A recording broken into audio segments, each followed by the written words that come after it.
How you doing? I used to be Jimmy Falcone, a capo in the New York crime family. That's like a vice president of an important company like IBM or Hooters. But now I'm Jimmy McDougal, because I'm in witness protection, living like a schnook in Canada. See, a while back, I got word that the bosses put out a contract on my Uncle Cheech. Poor guy's been hit on the head a few too many times. He was blabbing about all our best stuff. The Hoffa thing, the Kennedy thing, Scientology. I had to do something. So, I got me a sit-down with the boss. Cheech made him a buttload of money over the years, so I figured I could appeal to the man's soft side. You are so f***ed. He was right. I was f***ed. I don't know about your business, but in mine, you can't whack a boss. Oh, Rocco, Fatso, Big Nose, long time. How you punks doing? No crap. The organization went nuts. These were my best friends from grade school coming after me. We used to shake down the homeless together just for kicks. I never thought they'd grow up to be so mean. I mean, I had just gotten those windows reinstalled and these sons of bitches knew it. I didn't know what to do, where to go, who to trust. So I crossed over to the dark side. Play ball with us, Jimmy. Help us lock away your cronies and we'll protect you. We'll put you somewhere they'll never find you. Somewhere they won't even think to look. Somewhere far. And remote. And cold. Very cold. Excuse me. Why's it gotta be cold? Because cold sucks and we don't like you. I see the logic in that. So that's what I did. Ratted out everyone I knew so that my children could grow up with a father that ain't dead. And that's how we came to be living here, in Vagina, Saskatchewan. That's Regina, you freaking moron. Potato, quit busting my balls, I'm talking here. That's my wife, Cookie. She's a pain in the ass, but I gotta say I love her. You know, 'cause she's standing right here. Anyway, if any of you think that starting a new life in Vagina Regina is gonna change the Falcones, McDougal's, forget about it. Let me tell you something about a friend of ours named Jimmy. I made the wise guy and the capo with a gambini. But when he found out that they'd be whacking Uncle Cheech, he'd take the boss, he threw him from the 19th floor suite. Wasn't much along till the mob all wants him dead. So Jimmy had no choice but to talk to all the feds. The feds say they helped him, they could use him as a pawn. So he ratted out his friends and moved to Saskatchewan. Forget about it. Forget about it. Forget about it. Oh, forget about it. Run it by me again. Canada's bigger, but they got 10 states, not 50. They call them provinces, but yeah, 10 provinces. What did they do with the other 40? Why asking me? They're freaking retards. Their dollar's a freaking coin. And no one knows what it's worth. Sometimes 80 cents, others 90. They say sometimes their dollar's worth more than a dollar. That don't even make no sense. Sorry. See that? You cut that chick off and she's sorry. What do you gotta do to get a finger around here? Ah, there's our little angel. You believe these guys staring at me like a piece of meat? But do they hit on me? No. They're such chickens. What's so scary about me? I'm pretty, I'm nice, and if they just told me what they wanted, I'd do it. You'd better be joking, Teresa Maria. And even if you are, I don't want to hear it. God has given you something sacred, and you're gonna keep it to yourself until you get a ring. And as far as why they're afraid to talk to you, I have no idea. Look, sweetheart, you can't blame these boys for having no balls. They was born and raised in Vagina. Where's your brother?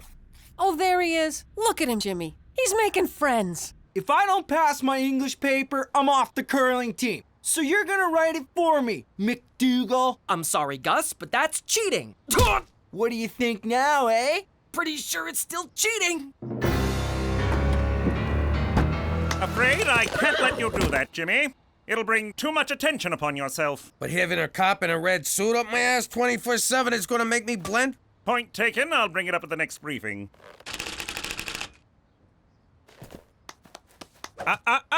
What did we say? Come on, they're killing him. How's beating him to a pulp gonna blow my cover? It's what any father or but single mother would do. Again, point taken. Wait here. Gentlemen, is there a problem? Just playing, officer. Teaching them hockey, eh? Goofing around? Eating lunch. Liars! They're beating me up because I won't do their homework. Oh my God, he's spilling the beans to a cop. He's turned into a rat, a squealer, a stoolie. Oh, what a horrible role model I've been. Thank you for your honesty, young man. As for the rest of you, if this happens again, justice will be swift and severe. Well, not so much severe as compassionate. and not swift at all. But our judges are appointed for life, and that can't be good for you. Now, on your way. You see, Jimmy, the matter was handled peacefully with words and idle threats. That's how we do it here in the Great White North. When you grasp that fact, your true assimilation will begin. For Canada! And whatever she stands for! I don't get it. Why don't you fight back these bastards? Hey, language. I mean, why don't you fight back these children born out of wedlock? As Gandhi said, violence never solves anything. Petey, my whole life is based on solving problems with violence. I'm not like you, Pop. I'm not a Neanderthal. Course not. We're Italian. I mean caveman, Pop. Anthropology. Language. I'm finished. Can I go puke now? Where are your manners, young lady? You will wait till the rest of us are done, and then you can go puke. Evening all. Oh, great shiner, kid. Way to go. It's a beaut. I know. I should see the other guy. No, he's fine, actually. I'm ashamed of you. I spit on you. Petey's getting picked on at school. Oh, in that case, kid, what you need to learn is the sweet science. Oh, great science. They just did anthropology. Can I please go puke? No. But if I wait too long, the food will digest. And then puking won't do me any good at all. That's just the risk you'll have to take. And I'm growing very weary of this attitude, Teresa Maria. Fine. God. Guys, sweet science has nothing to do with science. I'm talking about boxing. Like I learned you when you was a kid, Jimmy, remember? You was a kind and gentle teacher, Cheech. I still remember the first time I beat a kid into a coma. I made a man out of you, I can make a man out of the kid. We'll take him down to the gym tomorrow and learn him a few moves. Can I come? Nah, they don't let broads in gyms. Go, run, make me a sandwich. Gina, honey, what is this drawing supposed to be? What, are you blind? It's me, sticking Cheech's head in a bear trap. How you doing? I'm Jimmy McDougal, but I used to be Jimmy Falcone. You probably read about me in the papers. Mafia big shot turned government stoolie. What you don't know is, despite all the bad stuff I done in my life, the one thing I'm most ashamed of was ratting out my friends. That and the time I had to give my grandmother a bath. He was so gentle. You mind? Mr. Falcone, you told us your crimes. Now, please point to your accomplices. How could I do it? I love these guys. Sure, they was trying to kill me, but that's no reason to ruin a buddy's life.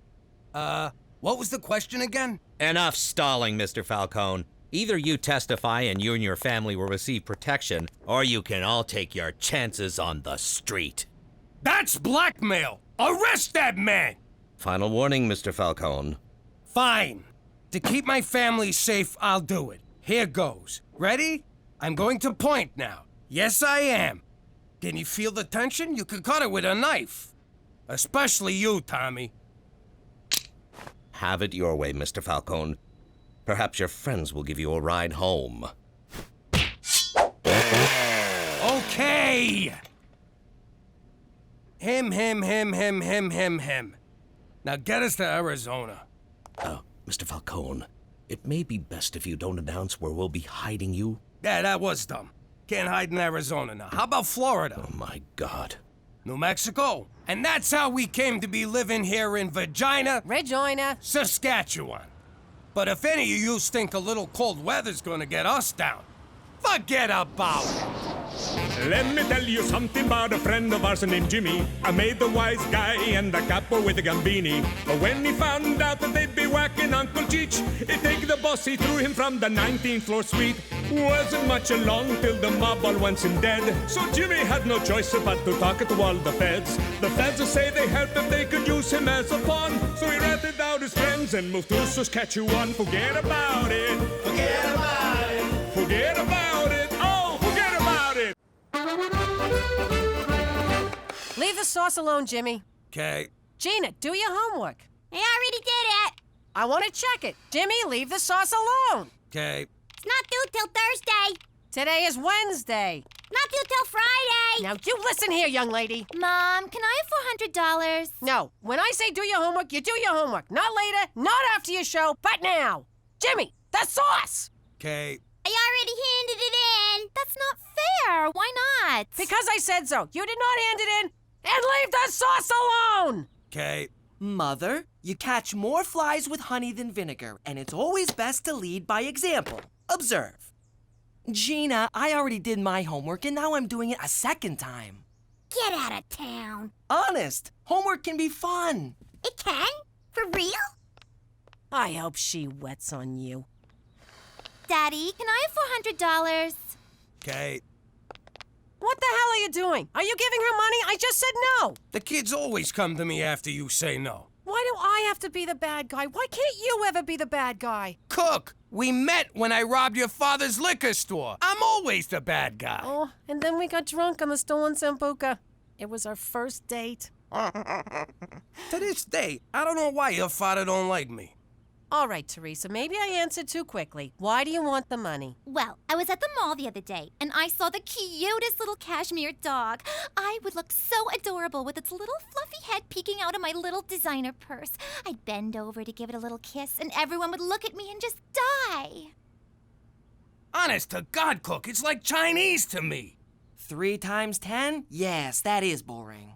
But what if it asked, 3 of your friends owe you $10 each. How much money are you owed in total? 30. 34 with the big, and I better have it by Friday. You're right. This is fun. How you doing? I used to be Jimmy Falcone, a capo in the Gambini crime family. Now, I'm Jimmy McDougal, living in witness protection like a schnook. But I gotta admit, sometimes I can't help but wonder if it ain't my own damn fault. You see, a while back I needed to ask the Don for a favor. Oh, buona notte, sweet fishy. Don Gambini, I come to you on my knees to ask you to call off the hit on my Uncle Cheech. Cheech, he talks a lot, but he don't mean no. No! By the way, not easy keeping the Don in one piece. He was a great man, a brilliant criminal mind, but kind of a spaz. As I was saying, Cheech don't mean no harm. He's just a little light in the cranial region. Hey, Jimmy, look at that storm brewing. Is that lightning? Son of a bitch, it is lightning!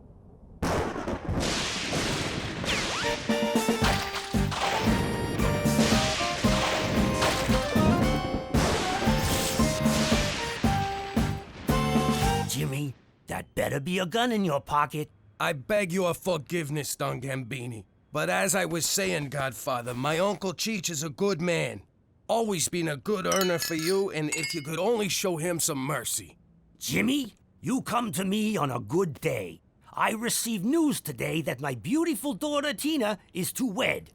On this day, I am a happy man, filled with much love. Does this mean you'll give my Uncle Cheech another chance? Nah, that ship has sailed.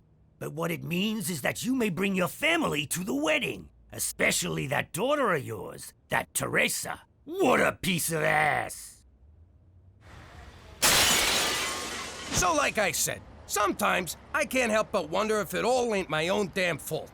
'Cause that's why we wound up in witness protection here in Regina? Saskatchewan. But if you think I'm gonna beat myself up over it, forget about it. Let me tell you something about a friend of ours named Jimmy. I made the wise guy and the capo with the Gambini. But when he found out that they'd be whacking Uncle Cheech, he'd take the boss, he threw him from the 19th floor suite. Wasn't much along till the mob all wants him dead. So Jimmy had no choice but to talk to all the feds. The feds say they heard that they could use him as a pawn. So he ratted out his friends and moved to Saskatchewan. Forget about it. Forget about it. Forget about it. Oh, forget about it. Pop, I'm just 15. Why do I have to learn to drive now? Because driving is what men do. My father taught me how to drive a getaway car. His father taught him how to drive a getaway car, and his father was run over by a getaway car. Is this supposed to convince me? Petey, there's nothing better in the world than driving. Well, drinking. Drinking and driving. But not together. You don't drink and drive, you stugats! You know, I wasn't gonna bring this up, but since you're into this whole bonding thing, my school's having a father-son recycle drive this Friday. Will you come with me? Listen, Petey, I'm pretty sure I have something on Friday. I just haven't made up what it is yet. Now come on, make like we're being chased by the cops. All right, give me the keys. Keys.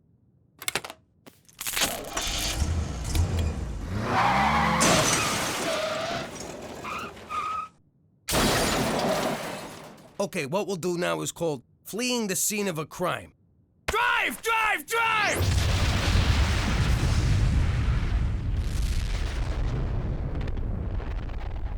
The nuclear-powered engine.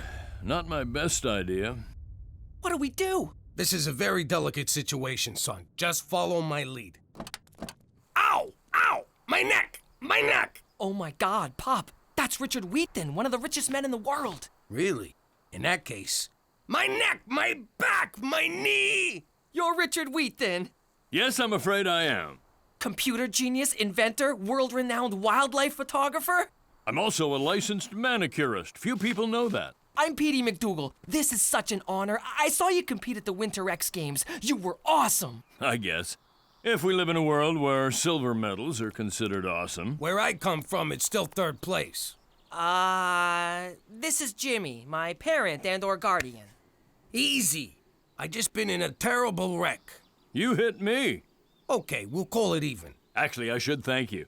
I was about to go into production with that nuclear engine. Well, nice meeting you. Pop, the least you could do is give the man a ride. No, I can do less. I live just up the hill. Oh, all right. Come on. This guy just takes and takes. Your cuticles look very healthy, Jimmy. You can just say the barn door is open, but thanks. Okay, over just a smidge. Little more. I want his thingy pointing to the front door. It's classy, but also informational. Cookie, I need a word. Well, if it ain't my Special Agent McCool. Look how handsome you look in your shiny red uniform, all pressed and clean. Oh, have you been working out? Where do you get guns like these? My gun was issued at headquarters. I know that's not what you meant, but I felt it prudent to change the subject. And I'm here to tell you that you cannot keep this statue on your lawn. Why not? This is some fancy shit. For one, a Canadian family would never possess such a thing, and its medium-sized genitalia is a neighborhood distraction. Medium? Hello? Boy, oh boy, can you imagine having a jablong like that?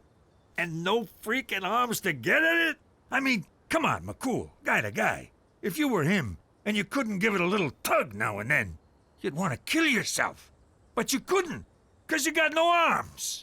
I'm leaving now, Uncle Cheech, and I shall trust you can understand why I won't shake your hand. Resident, Bill, resident. Oh, yay, Victoria's Secret catalog! Cookie, you cannot throw away your neighbor's mail. That is an indictable offense. Cheese and whiskers, this is someone's baby bonus check. What kind of check now? A baby bonus check, Gina. It's Canada's gift to the parents of all children. Go on, Chief. It was instituted after World War II to reduce financial stress on soldiers' families. Australia has the same baby bonus policy, but theirs is racist to ensure white control of the country, and so not really the same at all. And who's eligible for this baby bonus? All parents of children under 7. My mother got the baby bonus for me, and she always said, I don't need money for this child. I would pay to have a child this good. And we'd laugh, and she would hold me. And then we'd make pancakes and cry because Daddy loved box wine and pornography. But I say too much. For Canada! And the fact that we're not Australia! Most of the art is my own, of course. I paint what I feel and feel what I paint. So, you feel like a clown riding a blue wolf? Sometimes, Jimmy, sometimes. I see you enjoy tennis. No, those are snowshoes, one of my many passions. I once spent an entire winter lost in the forests of Manitoba, with nothing but those snowshoes and a People magazine. The magazine meant nothing, of course, but those shoes saved my life. Science was your first love, though, right, Mr. Wheaton? Same as me? Yes, Petey, same as you. Well, we should get going, Petey. We got that thing. What thing? You know, the thing, the old thingy thing. What are you talking about? I think if I'm reading your father correctly, he wants to leave because he is very, very bored. Yes, thank you. That thing. Come on, Pop, can't we just stay a little longer? I want to see the science lab. You do have a science lab, right? Why, they'd take away my nerd card if I didn't. You have a nerd card? Oh, come on, Petey. I gotta get back. Maybe Mr. Wheaton could give me a ride home. Is that all right with you, Mr. Wheaton? Sure, if it's okay with your father. Let me think about this. Get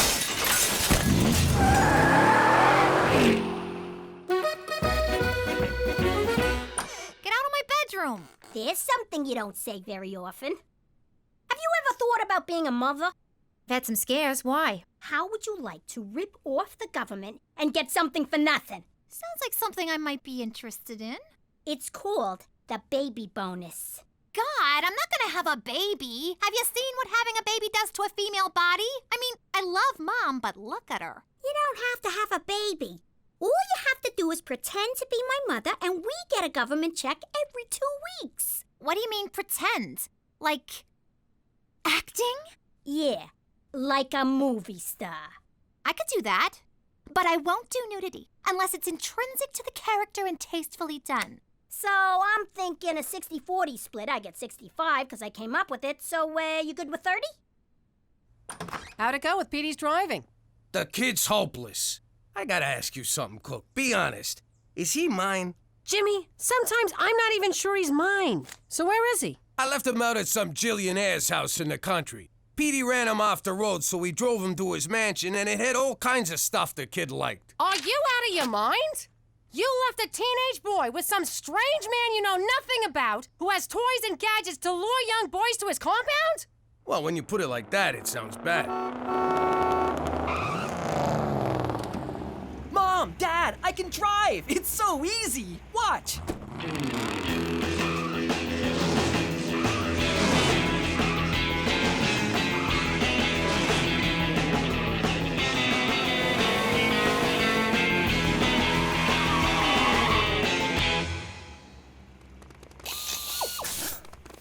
I hope you don't mind that I gave him a quick lesson. How the hell did you learn so fast? Well, why didn't you just tell me that the spark plug ignites the air-fuel mixture so that combustion can occur, and that the intake and exhaust valves open at just the right moment for the engine to fire? Man, what else didn't you tell me? Always check your mirrors? Let's drive some more, okay? Of course, son, I'd love to. Let me just get my... He's a better father than I am. He's also taller and richer than you are. I swear to God that just slipped. Great breakfast, Cookie. Sure is. They say breakfast is the most important meal in the morning. Mr. Wheaton says a man could survive on a grain of sand for 2 weeks if he had to. Yeah, if he doesn't mind love handles. Anyway, Ma, we gotta run. I'm taking Gina to the mall. Aw, that fills my heart. 2 sisters spending the day together shopping. Since we moved here, I never get to see my sainted sister, that painted hoe. And I miss her so. Here she goes. Time for the waterworks. Boo-hoo-hoo. You will not disrespect your grandmother that way. You're not my mother. You're my sister. Don't talk back to me, young lady. You know, Mr. Wheaton and his sister have a variety show in England. Jeez, Petey, can we talk about something else for a change? How's about football? Sure. Did you know Mr. Wheaton's great-grandfather invented football? Every time someone throws a pass, his family gets $6. You're killing me, Petey. On and on about this guy. It's not like the man can fly. Just invented it. It runs on beetle dung. I've got one for you, Petey.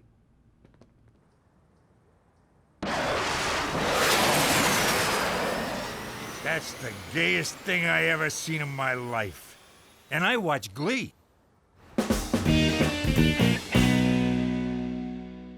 OMG. It says here we could go to prison for committing fraud. That's fraud. And only if you get caught. I can't go to prison, Gina. Those guys would go crazy for me. It would be a woman's prison, numbnuts. Even worse, I'd have to chop off my hair and buy a flannel. Take it easy. No one's going to jail because you are a great actress. Right, I forgot. Okay, let me get into character. Teresa McDougal. Here we go. Say it. Oh, for the love of God. Action! I am Teresa McDougal. This is my daughter, Gina. We are residents of Canada and have never collected the baby bonus because I was working. in the Peace Corporation, helping to feed the indigo people of Del Taco. I'm deaf as a stone, dear. I just assigned the numbers. Over there. Now you know why it says do not write on this part of the form. Mama!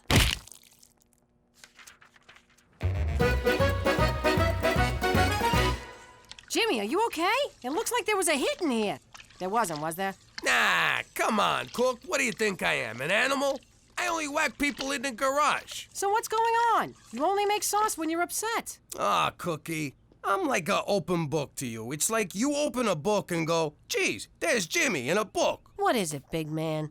Okay, it's just that Petey's hanging out with his new fancy friend and I feel like I've been replaced. You ain't been replaced, you big dope. Petey looks up to you. If you want your boy back, you take him back. Good news, Pop. I invited Mr. Wheaton to the father-son recycle drive. He said yes, so you're off the hook. Aren't you happy? No, I am not happy, Petey. You are my only son, and I will not allow you to go without me. But I already invited him. Then uninvite him. I can't. Then I will. It's time for me to stand up like a man. I will be your escort to the father-son dance. It's not a dance! Then why did I buy this corsage?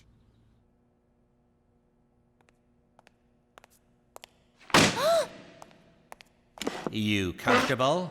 Can I get you anything? There seems to be some confusion in your file. What's your name, sweetheart? Teresa McDougal. Where were you born? Don't mess with us, baby cakes. Your so-called daughter's being questioned in the other room, and she's singing like a canary. So I'll ask you one last time. Where were you born? Canada? All right, good enough. Let's go get your check. So you know for next time, you can do this online. How you doing? I'm Jimmy McDougal, but I used to be Jimmy Falcone, a respected New York businessman in the gangster and gangster-related industries. Then I whacked my boss and ratted out everyone I knew to save my uncle's life. Now, ratting out the mob is not as glamorous as you think. Before the trial, they stick you in a federal safe house on an army base so no one can get to you. But that doesn't mean they don't try. Jimmy, you killed the Dawn. A simple apology ain't gonna cut it. Hey, I offered to do the eulogy. I wasn't the one who said that's in bad taste. It was the family consigliere. His coming to see me could only mean danger, but it was still nice to have a visitor. You know, Jimmy, back in the Roman Empire, and in Godfather 2, when somebody messed up the way you just did, they were given a way to provide for their wife and kids for the rest of their lives. All they had to do was kill themselves before the trial. Over my dead body, you son of a bitch! Said with all respect, you a man in your position. Look, Jimmy, I've always liked you. In fact, I went to the mat for you to help your family. Help me help you. Wow, when does the guy who doesn't like me get here? Listen, it'll be very embarrassing for me to go back and say you won't honor this request. If you don't do this, I will dedicate my life to hunting you down. You and your family will never know a moment's peace the rest of your days. How about the nights? Can we get the nights off? It was the hardest decision I ever had to make. All right, I'll do it. Pass it over.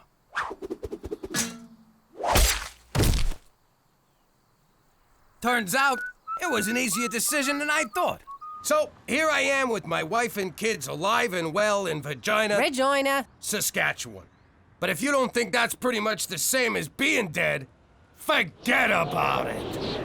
Let me tell you something about a friend of ours named Jimmy. I made the wise guy and the capo with the gambini. But when he found out that they'd be whacking Uncle Cheech, he'd take the boss, he threw him from the 19th floor suite. Wasn't much along till the mob all wants him dead. So Jimmy had no choice but to talk to all the feds. The feds say they helped him, they could use him as a pawn. So he ratted out his friends and moved to Saskatchewan. Forget about it. Forget about it. Forget about it. Oh, forget about it. Jimmy Falcone has done it. He has won the Masters. He wears the green jacket. He wishes it was a blue jacket to offset his eyes, but whatever. Let's hear from the champion. I knew that if there was a day without snow, that I could win this. I did it for my wife, Cookie. Cookie! Cookie! Breakfast is ready. What's your problem? The sun's shining, temperatures above zero? You know that ain't gonna last. I'm off to the food court at the mall to hang out but not eat. You are not going out dressed like that, young lady. There's a reason they call you privates privates. Fine. God. I'll be at the Science Center. They have a new exhibit on nanotubes. Petey, what did I tell you about hanging around those kinds of places? Don't ask, don't tell. I'll be home in time for dinner. I'm not making dinner, and don't be late. You okay, Cook? Like you care. All right, Jimmy. I dusted off the clubs. I've been working on my swing. Get a load of this.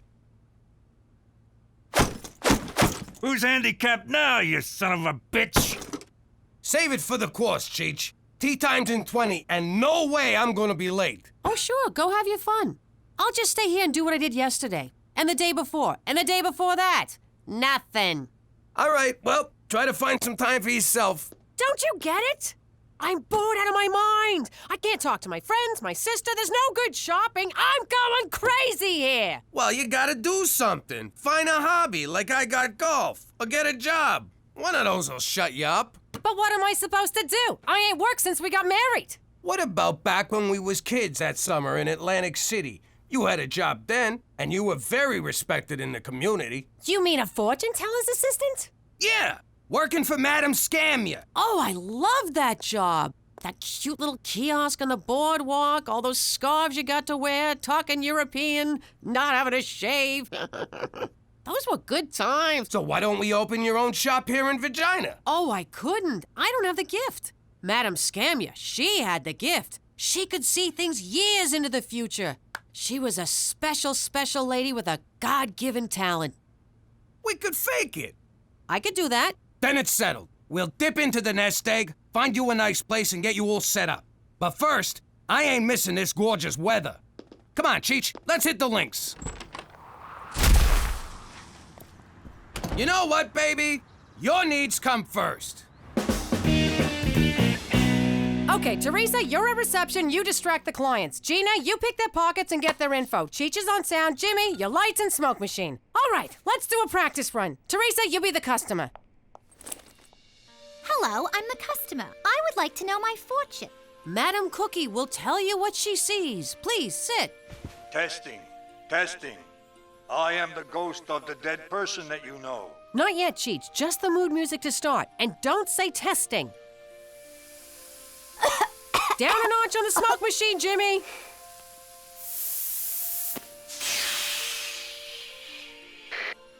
Her name is Teresa McDougal. Your name is Teresa McDougal. She lives at 1234 Jim Carrey Lane. You live at 1234 Jim Carrey Lane. She is 25 years of age. You're 25. What? 25? Gina, you weren't supposed to pick my fake ID. Mom's gonna kill me now. No, I'm not. I can appreciate a good fake ID. I went to my first bar when I was 7. Okay, everyone, clients will be coming soon. Teresa, show a little more cleavage. Jimmy, thank you so much for this. I'm so happy. I feel like I was born to do this. Hey, my money's gone. Gina, you stole my money. Ma told me to. No, sweetie, you misunderstood. Get their information, not their money. We're running a legitimate scam here.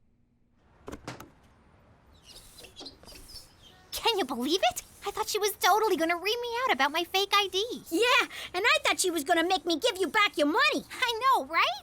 Wait. Hey! Oh, girls, where are my magical assistants? Just look at her, Cheech. I ain't seen Cookie this happy since that summer she was on Prozac. I know what you're up to, gentlemen, and I shan't allow it. The good citizens of Saskatchewan deserve better than to be taken in by your flim-flam confidence games. Hey, this is a legitimate business. Why, you don't believe in the supernatural? You want to know what I believe, Jimmy? I'll tell you what I believe. I believe in a Canada true north, strong and free, universal health care, the metric system, the letter Z, that Saturday night was made for hockey. I believe Keanu Reeves is highly underrated. I believe if I were a woman and I didn't have the ability to wrap my legs around my neck, I would never take my boyfriend to see Cirque du Soleil. I believe in football with 3 downs, 2 fours of beer, and maple syrup. And I believe that Rush is the single greatest band of all time. So we can stay open? I believe we're about to find out. Customer! You can try to distract me all you want, Teresa, but until you reach legal age, I see only your face. Nice eyes. Bad me, bad. You'd better not be trying to pick my pocket, young Gina. When I grow up, I want to be a Mountie just like you. You and 30 million other Canadians. How you doing? I used to be Jimmy Falcone, a big shot in the Gambini crime syndicate. But I ratted out my friends, so my family and I had to go into witness protection. The thing about witness protection is, you can't just start off being witnessly protected. You gotta learn to be a whole other person. And that ain't easy. So remember, you're no longer the Falcones, you're the McDougalls. What's your name? Jimmy Falcone. No, your fake name. Oh, my fake name is Tommy McDougal. Don't say my fake name. I don't know your fake name. We'll come back to you. Now, Debbie, would you please get me a glass of water? Debbie, would you please get me a glass of water? Gina, your new name is Debbie. I know that, but get your own freaking water. Come on, people. You're moving in 2 weeks. One slip up and your cover will be blown. When do I get my nose job? There is no nose job. Boob job? No boob job. Hand job? There are no jobs. I thought you said I have to get a job. Yes, you have to get a job, Tommy. Who's Tommy? You're Tommy. I killed a Tommy once. Nice guy. Ah! And that was when they decided we should stick with our real first names. And then they shipped us off to Regina, Saskatchewan. But if any of you think changing our name is gonna change the Falcones, forget about it. Let me tell you something about a friend of ours named Jimmy. I made the wise guy and the capo with the gambini. But when he found out that they'd be whacking Uncle Cheech, he'd take the boss, he threw him from the 19th floor suite. Wasn't much along till the mob all wants him dead. So Jimmy had no choice but to talk to all the feds. The feds say they help if they could use him as a pawn. So he ratted out his friends and moved to Saskatchewan. Forget about it. Forget about it. Forget about it. Oh, forget about it. Thanks for picking me up, Cook. no problem. But do you think tomorrow you can take the bus? I gotta take the kids to the doctor. You ever been on a bus? They smell, they're filled with derelicts and slobs and people filled with disease. Let the kids take the bus. Oh my God, Jimmy! Snake Hammer! They're playing tonight in Saskatoon. You know they've always been my favorite band. My sister and I never missed a single Snake Hammer concert. These guys do one show in 10 years, and where do they go? Saskatoon. Saskatoon. Everybody loves Saskatoon. Oh my God, she's gonna be there. My sister's gonna be in Saskatoon tonight. Snake Hammer, grab it by the handle. Snake Hammer, put it in your toolbox. I'm gonna break out my leather pants and my hammer halter. And best of all, I'm gonna see Rosalie. Jimmy, we're going to Saskatoon. Like hell I am. What are you talking about? I could see my sister. This might be my only chance to ever see her again. But baby, it's Saskatoon. I'm a vagina guy. How could I go to work and look the other fellas in the eye? Oh, they wouldn't know. I'd know. Fine. Don't do me any favors. I'll go myself. Then who'll make dinner? Well, I wouldn't kill you to miss a meal, you fat Jimmy, Cookie, we'll have none of that public cussing. Your outdoor arguments are bringing too much attention and you risk exposing yourself. I will if you will. Oh, here she goes. Don't take her seriously, McCool. She's just trying to piss me off. And it's working! Will you two stop? This kind of behavior is not Canadian. We are a polite people who keep our true feelings bottled up. If we must express ourselves, we do it with silent resentment, glowering looks, and suppressed rage, all the while maintaining a delicate balance of denial and shame. That's the Canadian way. Do you think you can do that? You take denial, I got shame. Splendid. My workday is done. Oh, is that a Cuban? Mr. Goody Two-Shoes smoking illegal cigars. Nothing illegal about it. The government of Canada does not maintain antiquated foreign policies. And our beer tastes better too. For Canada! Proud to be shameful! Hey, Petey, how about a little Grand Theft Auto? Gina, I'm studying. I don't have time for a video game. Who said anything about a video game? You're so funny, Gina. Funny? Funny how? You mean the way I talk? What's funny about it? Funny like I'm a clown? I amuse you? I make you laugh? I'm here to amuse you? What do you mean, funny? How the am I funny? Yeah, like a clown.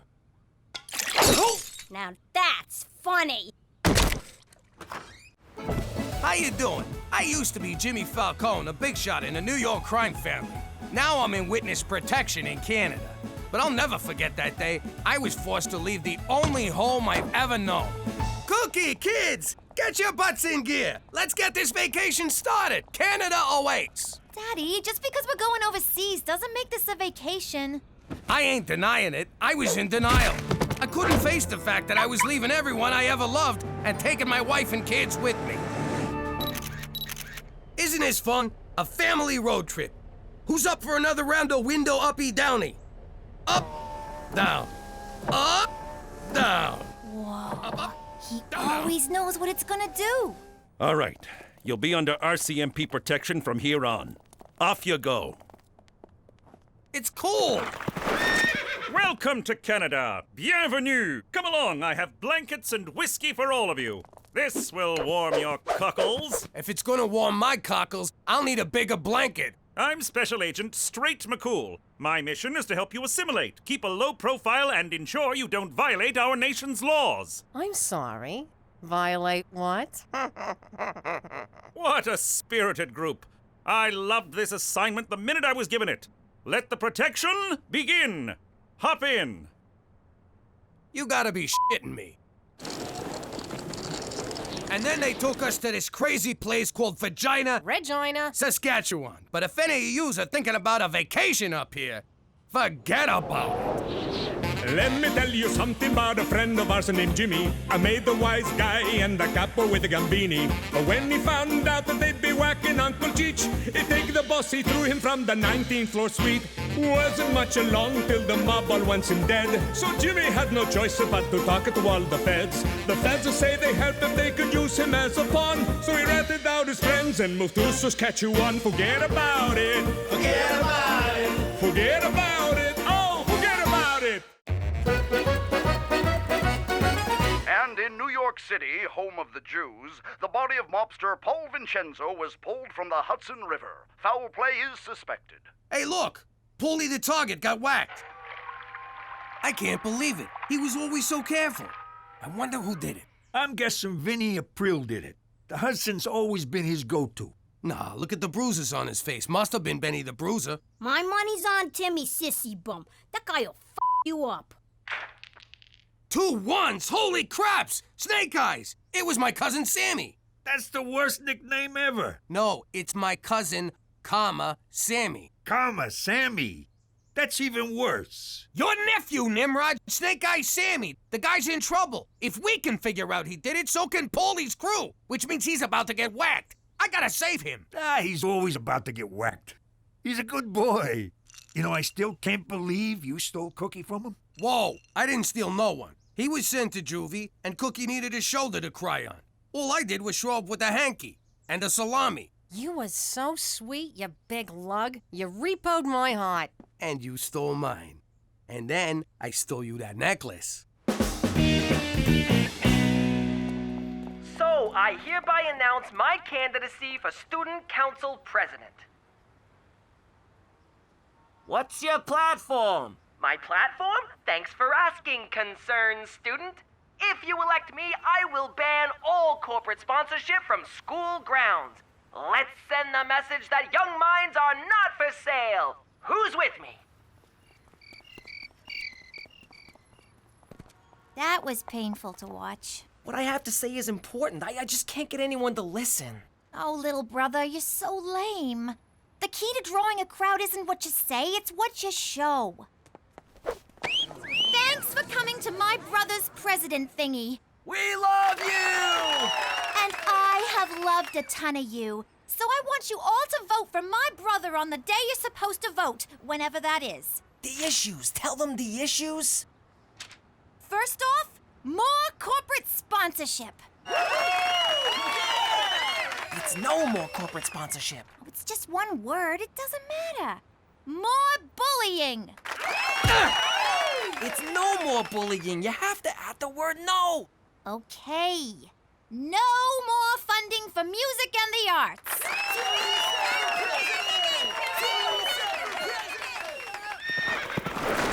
I got your message, Jimmy. How can I be of assistance? I got a problem. My cousin Snake Eyes Sammy whacked Paulie the target. That's a serious accusation. I meant it as a compliment. But trust me, it was Sammy. He left his dice that always come up ones. All us wise guys have calling cards. My dad left an Italian sausage. Cheech left a cocktail onion. My calling card was a calling card. I figured I'd give the grieving family some minutes. I get that. Horse also likes to leave a calling card. Hey, same as Johnny Brand Flakes. You gotta get Sammy out of there. When Paulie's guys track him down, they'll torture him to rat me out. How could Sammy know where you are? I texted him. Mom, you have to talk Teresa out of running. She's just gonna embarrass herself. Petey, I think it's great that your sisters finally realize there's more to life than binging, purging, and shopping. Are you sure you're not a little threatened by your chances? Are you kidding? I'm totally threatened by her chances. That's why you gotta get her out of this. Petey, I'm not going to choose one of my children over the other. I love you all equally. You'll just have to make the best of it.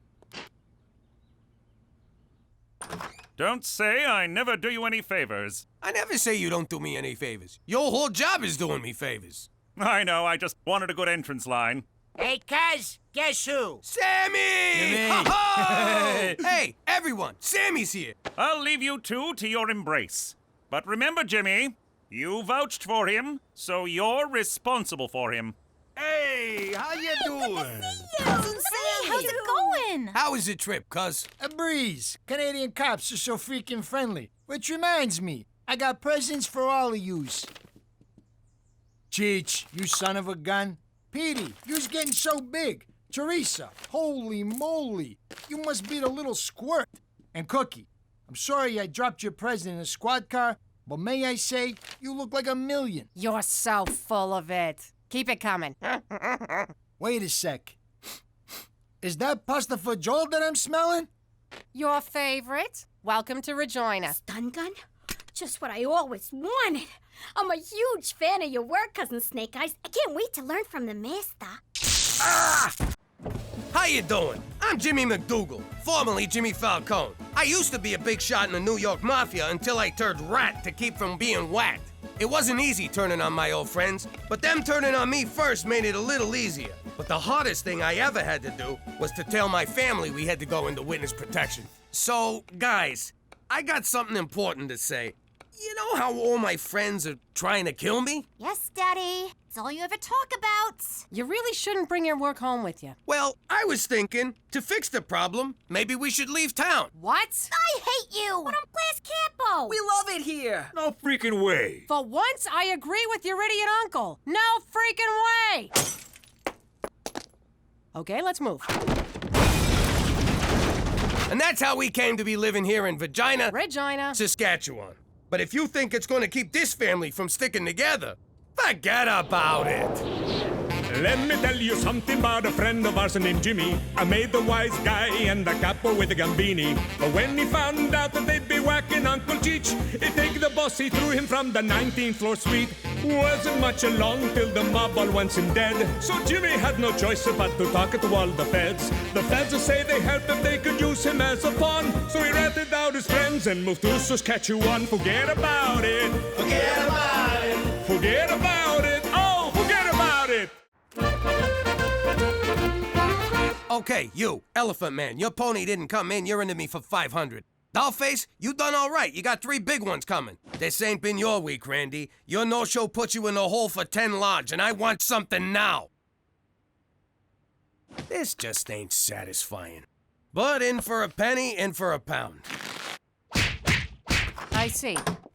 No, thank you for calling Principal Pistagast. Do you know what your daughter did? I just got off with the principal. Got off with the principal.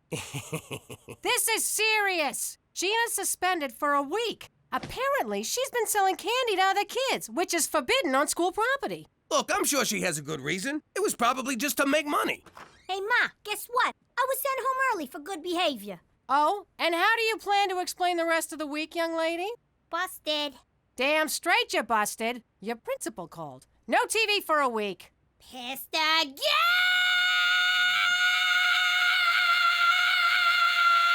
You done? Uh-huh. How you doing? I'm Jimmy Falcone, a former mafia big shot and current suburban schnook, living in witness protection in Canada. It wasn't easy giving up the old life. My family and me was used to living a certain way, looking a certain way, and mostly talking a certain way. And so I say, a bada boom bada bing, and he goes, what's the matter with you, Stugarts? People, come on. The sooner you learn how to speak Canadian, the sooner we can send you to your new home. Wait a minute. They don't have American cheese in Canada? They do, but it's called processed cheese. Does it still taste like crap? Yes. For the most part, yes. There's no Cliff's Notes up there? How am I gonna almost not fail my classes? They're called Cole's Notes, but I'd recommend studying harder. You're cute. Wait a minute. They call a garbage disposal a garburator? Yes. That sounds sexy. How come they don't have Canadian bacon in Canada? They call it back bacon. What, from the back end of the pig? Why don't they just call it ass bacon? That might go good with that Progress cheese. I got a question. Do they call it a stick-up or a hold-up? People! It's not that hard. Bathrooms are called washrooms. Whole milk is called... Wait, this can't be right. It says here it's called... homo milk. Oh, what kind of sick country you taking us to? And who exactly milks these homos? But we had no choice but to pick up this godforsaken language before they shipped us off to Regina, Saskatchewan, where I'm still trying to learn my ABZs. But if you think just because we live in the Great White North, we're gonna drink homo milk, forget about it. Let me tell you something about a friend of ours named Jimmy. I made the wise guy and the capo with the gambini. But when he found out that they'd be whacking Uncle Cheech, he'd take the boss, he threw him from the 19th floor suite. Wasn't much along till the mob all wants him dead. So Jimmy had no choice but to talk to all the feds. The feds will say they helped if they could use him as a pawn. So he ratted out his friends and moved to Saskatchewan. Forget about it. Forget about it. Forget about it. Oh, forget about it. I did it! I recreated the universe!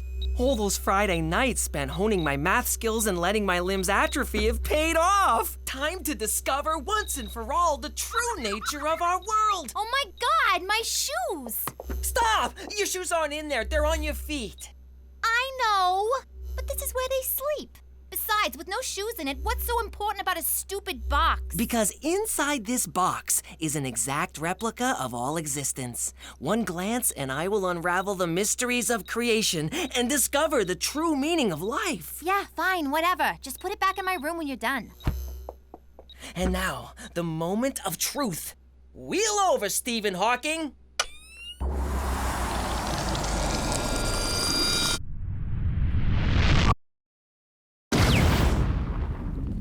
Wow, this is amazing! An endless, vast expanse of nothing. I mean, I knew it would be that, but it's just so darn big. I'm just a speck. This planet's a speck. I'm a speck on a speck on a speck. At least you have legs. A little pasta bolognese, a nice Chianti, some antipasti, and bada bing! That raccoon's going down! Why you gotta waste a good meal? Just strangle it. Jimmy, get rid of that trap. You know how Petey gets when we kill animals. Humane this, and do you have to slaughter them for fun that? Cook, the boys gotta learn. We're on top of the food chain because we evolved over hundreds of years.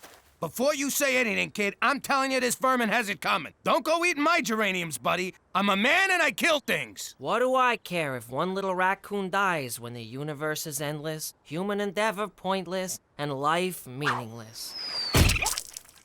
Utterly meaningless. Well, that was weird. He didn't even make me feel guilty, which somehow makes me feel guilty. I'll just have 2 peas, because I had a big glass of water for lunch. Why? Food won't fill the void. Petey, eat for God's sake. There are children starving right beside you. So what?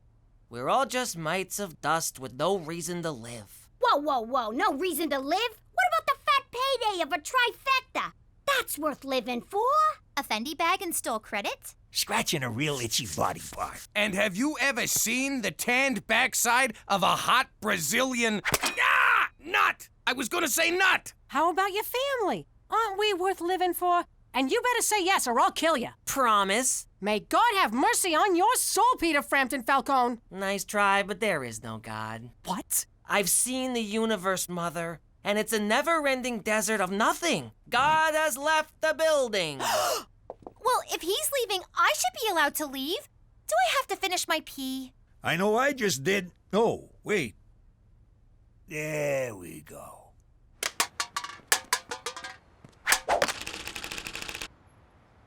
Ah, young Peter, taking a kick at the can at the old kick at the can game. Brings back memories. My father used to kick my can.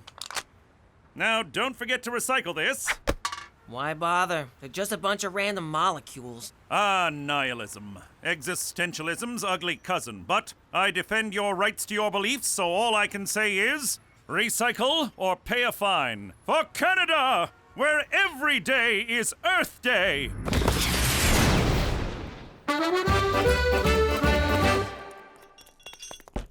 Come in. Cheech, can we talk?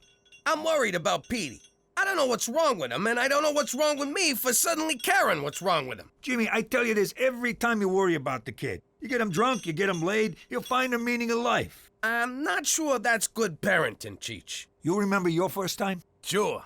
Her name was Sharon, and she had the body of a goddess. She needed help changing a flat tire. And then she pulled your pants off and showed you the time of your life. How did you know that? 'Cause she was a whore.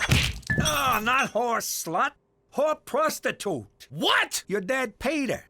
He told me all about it. You was a tubby teenager who liked Broadway musicals. He had to set you straight. It's true. I haven't listened to Miss Saigon since.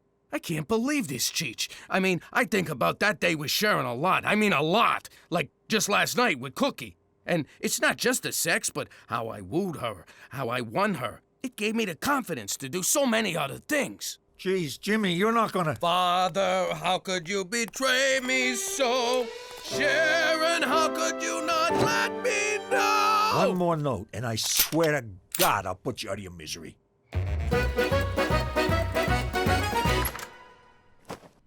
Oh, Virgin Mary, I don't know what to do. My dear, sweet little boy's going to spend eternity in hellfire because he doesn't believe in God. If there's no God, who knocked me up? Hey-o! I need your help. He's my only son. Don't tell me about sons. Mine totally dissed me. Chose his father over me. Of course, his dad did have that deluxe apartment in the sky. Please, Mary, stay on topic. And then he goes and gets himself caught up with that apostle gang and literally throws his life away. And for what? Mankind? Please, what'd they ever do for him? I wanted him to go to med school, but he wanted to be a carpenter. He could have been Dr. Christ, for Christ's sake. But no, he wanted to make chairs. Oy, such a disappointment. Look, Mary, how about Petey? You mean Peter? He was no saint, let me tell you. He made a pass at me at Jesus' bar mitzvah. He had a thing for older women.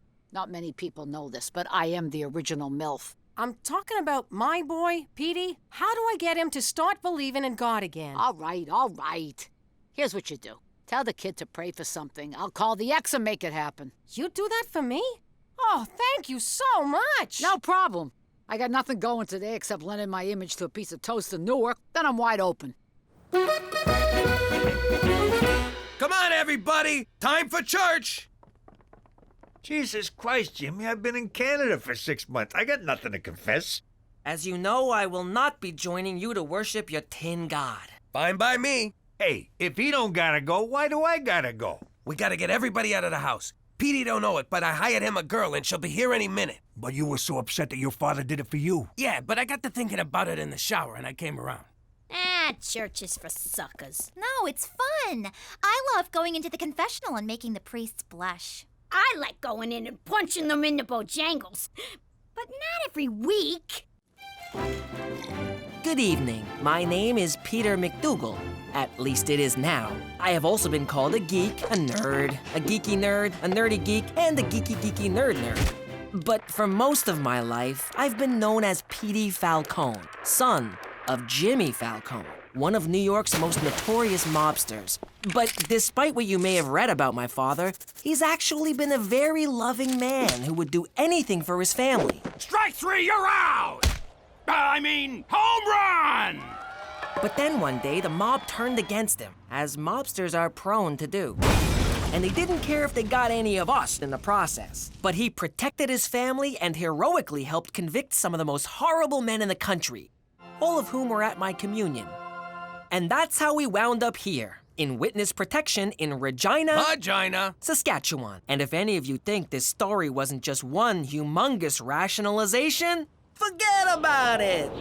Let me tell you something about a friend of ours named Jimmy. I made the wise guy and the capo with the gambini. But when he found out that they'd be whacking Uncle Cheech, he'd take the boss, he threw him from the 19th floor suite. Wasn't much along till the mob all wants him dead. So Jimmy had no choice but to talk to all the feds. The feds will say they helped if they could use him as a pawn. So he ratted out his friends and moved to Saskatchewan. Forget about it. Forget about it. Forget about it. Oh, forget about it.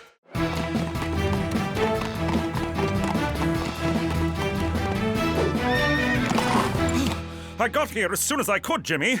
What seems to be the problem? I miss pizza. I beg your pardon?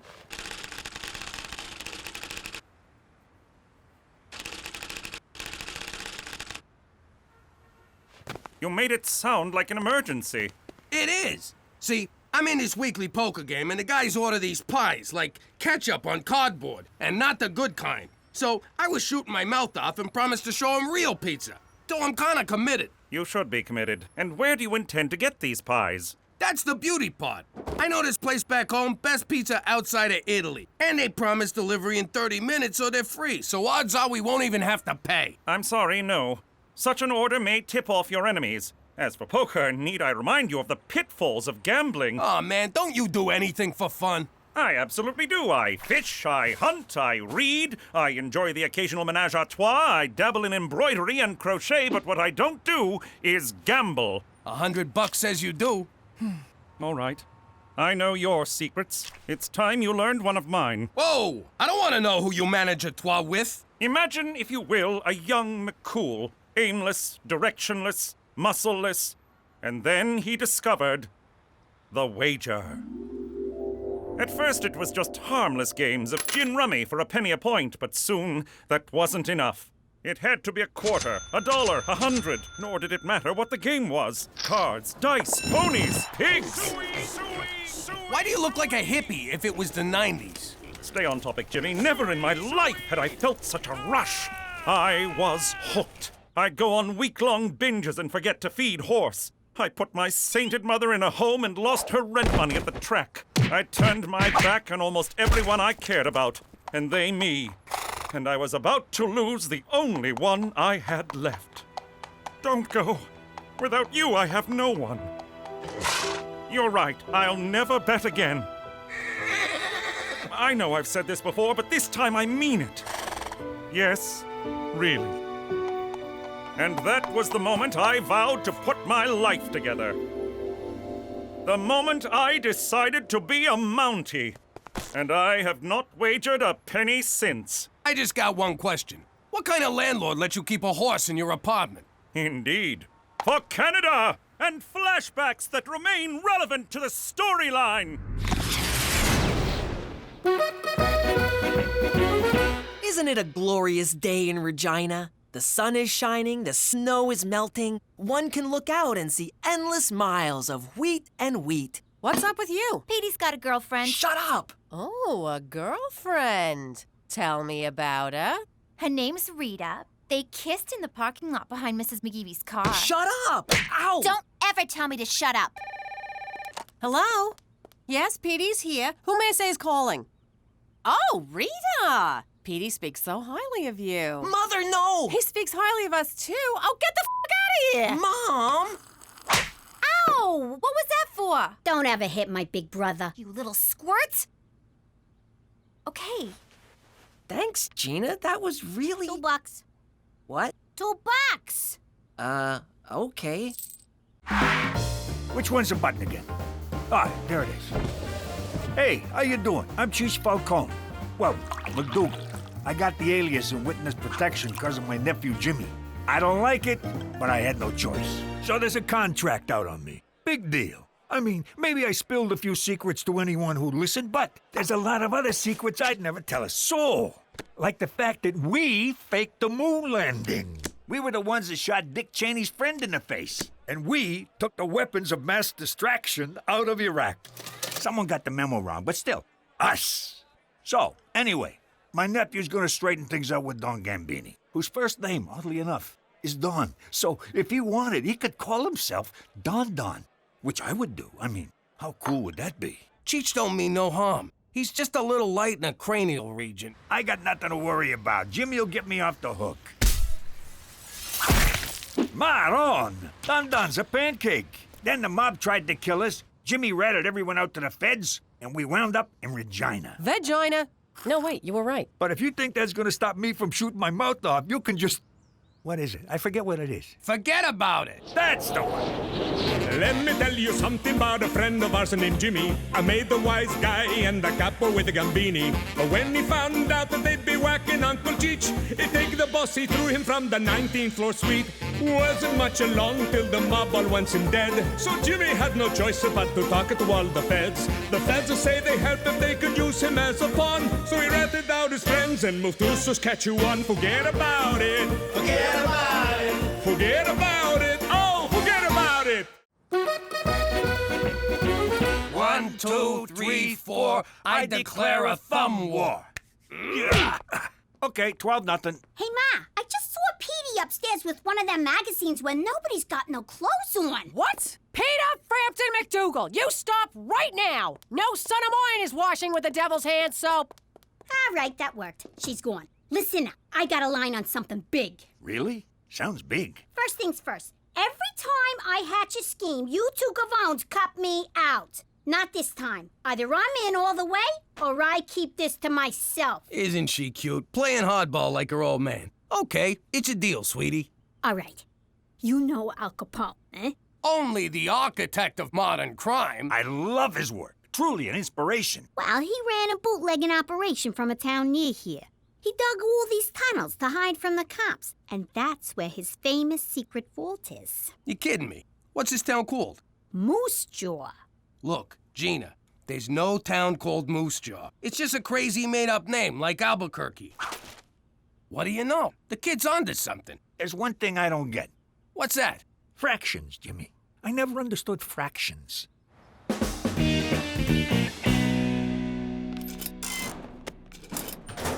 Hey, Anna, what's wrong? I'm just feeling down because no one ever asks me out. How do I get someone to ask me out? Sorry, I have no frame of reference. Of course not. You can get any guy you want without even trying. Heck, I even get guys I don't want without even... Yamahama, who's that? Oh, his name is Johnny. Can't talk, lusting. Okay, bye. Hey. Hello? Is somebody there? There sure is. I'm Teresa. Teresa. From Mr. Henderson's class. You've shown up twice and getting straight A's. Guilty as charged. Wanna frisk me? No thanks. What's wrong with you? I'm hot. Are you blind or something? Hello? Oh, thank God, you can't see. I thought it was me. Yep, lucky you. How about you and I? This is weird. I usually seal the deal with hey. Sorry, no offense, but I like women with brains. Ideas? Something going on upstairs? Come on over to my house. We'll get something going on upstairs. Oh, so it's not enough you blind people get all the best parking. Now you think you're too good for me? Well, I'm too good for you, mister. Who am I kidding? I am so in love. I'm starting to enjoy these clandestine meetings, Jimmy. The subterfuge, the intrigue, the covertness of it all. Me too. And by the way, if Cookie ever asks, we meet here every night. Anyway, I need permission to go out of town. Impossible. Your witness protection agreement strictly forbids it. But it's really important. Important? How so? All right, I'll level with you. Cheech built himself a rocket. He's always been a, what do you call it, amateur rocket. Rocketeer, yes. So, he was gonna go out to the woods and launch the thing. We don't want to do it in the city and blow our cover. James McDougal, I know you well enough to know when you're telling a lie, and frankly, this one is a doozy. All right, you got me. We just want to go to Moose Jaw. We hear the tacos are pretty good. Moose Jaw? That's hardly out of town. It's just down the road, practically a suburb. Permission granted. For Canada! And naming cities when you're drunk!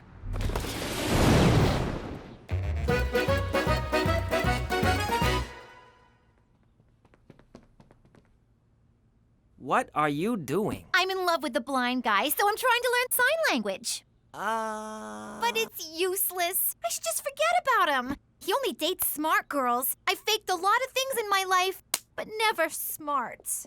All right, Petey. I searched your room, the attic, and the garage. Where's the pornography? Mother, I don't have any pornography. Don't give me that. If you've got porn, you're a pervert. And if you don't have porn, then why the hell don't you have porn? Because boys your age have porn.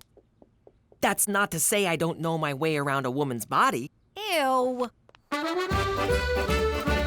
What I don't get is how the kid knows where Capone's vault is. I told you, I'm only doling out information on a need-to-know basis. This kid, she kills me. Al Capone's tunnels. I'm impressed, and I'm not easily impressed. Hey, look, cows. What? Cows? Whoa, would you look at that? Cows, Jimmy, look! Jimmy, just being in the same place Al Capone hung out has got me all excited. I've been excited since we pulled out a vagina. Yeah, me too. So let's get to it already. Crack open a sewer cover, let's find them tunnels. Treat, please. All right, we're in. All right, you mugs. I'm your tour guide, see? You do as I say, see? One wrong move and you get it, see? Who does this punk think he is, ordering us around? Take it easy. It's part of the show. Let's start the tour, see? This way to Al Capone's tunnels, see? If he says see again, I'm blowing his head off. Did Capone dig these tunnels himself? No, they were dug by Chinese immigrants working under terrible conditions. Terrible, I tells ya. Did the Chinese then use these tunnels to deliver food? Hold back. The vault should be somewhere around here. Again, how does she know all of this? Shut your pie hole and make yourself useful. Careful, my soft spot. It's this one. For the last time, how the hell does she know all of this? Al Capone's treasure. Get ready to be rich! Whoa! It's actually Al Capone! This is unbelievable. That's it? That's the treasure? What a f***ing rip-off! Welcome! Bienvenue! My name is RCMP Special Agent Straight McCool. I was just your ordinary run-of-the-mill Mountie until that day I first heard the name Jimmy Falcone. I'd like to request a transfer, sir. Again? You'd be my best agent, but you've got ants in your pants! I put you on vice, narcotics, homicide! You've cleaned up the entire west side of this country! What's even left for you? Witness protection. What? Forget it, not a chance! Reforming the most hardened American criminals and turning them into respected members of society. What a challenge! What an honor! Can't do it, McCool. You're too valuable to me on the streets. I want the Falcone case, Chief. Nay, I demand it. Don't you name me, mister! You're too high up for a job like that. I'm not gonna demote my best officer just 'cause he wants to join the Babysitters Club. I had to take action. Perhaps there was something I could learn from Jimmy Falcone. You are so demoted. And that, kind viewers, is how I received this assignment. And I won't rest until this ragtag American household becomes the epitome of fine Canadian citizenship. And if you think I'm ever going to give up on this family... Vagina! You can forget about it. Let me tell you something about a friend of ours named Jimmy. I made the wise guy and the capo with the gambini. But when he found out that they'd be whacking Uncle Cheech, he'd take the boss, he threw him from the 19th floor suite. Wasn't much along till the mob all wants him dead. So Jimmy had no choice but to talk to all the feds. The feds will say they helped if they could use him as a pawn. So he ratted out his friends and moved to Saskatchewan. Forget about it. Forget about it. Forget about it. Oh, forget about it. Next item on the agenda. As you know, the annual Regina Winter Carnival is here, and one of us will be spending the week manning the tourism booth. Hold up. Did you just say one of us gets a week off to go to a carnival? Well, not so much a week off as a week off, since I've done man. it for the I would past kill 5 for years, that. Hell, I used to whack guys for a lot less. I once whacked a guy just for a Klondike bar. I should write the company and tell them that. They're always looking for positive testimonials. And since I've done it for the past 5 years, I've decided I should be the one to go. Hooray! Wait. No. Actually, I think it's great that you're going to go to this carnival instead of me. It'll give me a chance to try out some new ideas around here. New ideas? I was just thinking I'd reorganize the files, clean out the Rolodex, move all the bats and bytes on the computer. You won't even recognize the place when I'm done. I have an idea. You go to the carnival. Oh, all right, fine. But you owe me. Cookie, you ever see that Tom Cruise, Dustin Hoffman movie, It's Raining Men? For argument's sake, I'll say yes. So, this guy has an artistic brother. He's terrible with the socialism, but he's like some kind of superhero. He could count cards. It's hardly a superpower. So I've been thinking, Petey stinks with people. You ever think maybe he's one of them artistics? Watch how you talk about my son. Ah, he doesn't know what I'm saying. What you making there, sport? It's a high-energy particle accelerator in a bottle. It's like a ship in a bottle, but mine's a miniature high-energy particle accelerator, and it's fully functional. Ain't that something? But you can't go to the store by yourself. Of course I can. Wait, you think I'm autistic? I'm not autistic, and I take offense to your autism stereotypes. Autistic individuals are people like you and I, and have a lot to offer their communities. Petey, where'd you go? Retard land? So, as I was saying, how many toothpicks? 3. Look at this guy. A freaking genius. Hey, hey, hey! Who wants to go to a winter carnival? Oh, a family outing. I've been going stir-crazy here all week. It's always, Mommy this, Mommy that, can I have this, can I have that? He took my this, she took my that, Mommy, Mommy, Mommy. Ugh. It's not about you, kids. A carnival? No one but Rubes and Easy Marks go to carnivals. Okay, I'm in. How you doing? I'm Cookie McDougal. I used to be Cookie Falcone, wife of Mafia Big Shot Jimmy Falcone. We was living the good life back then, but I didn't know what was going on. And I didn't want to know, because I knew what was going on. Anyway, Jimmy's Uncle Cheech was giving away mob secrets, so it was only a matter of time before he was 6 feet under. And I've never been one to wait till the last minute. He was such a good man. I'm gonna miss him so much. Don't put red flowers beside red flowers. What's the matter with you? Poor Cheech. I'll never forget his little laugh.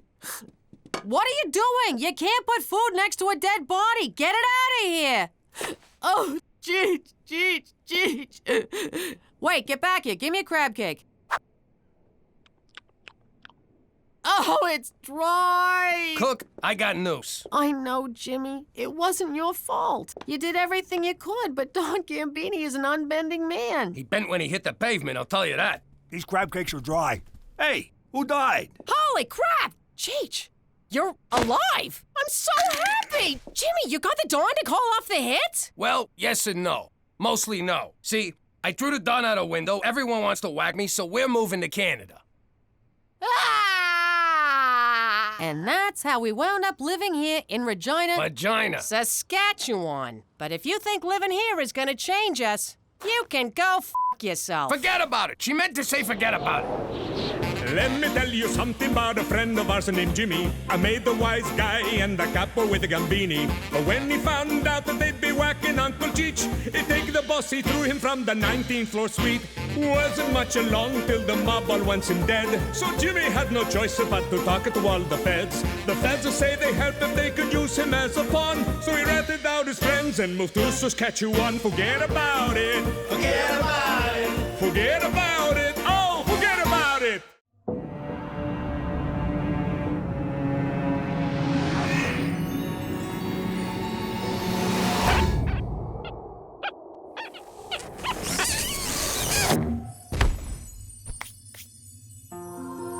Welcome, my son.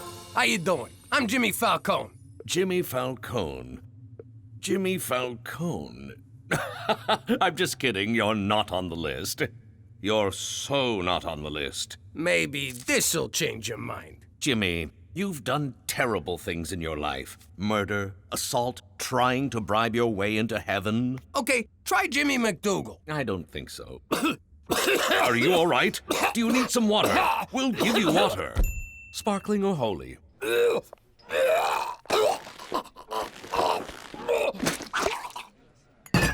Wow, that could have been terrible. What happened? You got a wiener stuck in your throat. I tried giving you mouth to mouth, but I just kept pushing it further in, so I gave you the behind lick. Cheech, I was at the gates of heaven, and they wouldn't let me in. They said I'd done terrible things with my life. Who the hell are they to judge? I don't know, Cheech. It seemed so real. Like I was actually there. Let me ask you something, Jimmy. You ever wear a jacket you haven't worn in a while, and you find $100 bill in the pocket? I don't know, I guess. Well, that did not happen to me, but I did find Donnie the Irishman's ear and a yo-yo in my pocket. Get the hell out of here. A yo-yo? Yep. Hey, an alley. I better take a leak. You never know how far to the next one.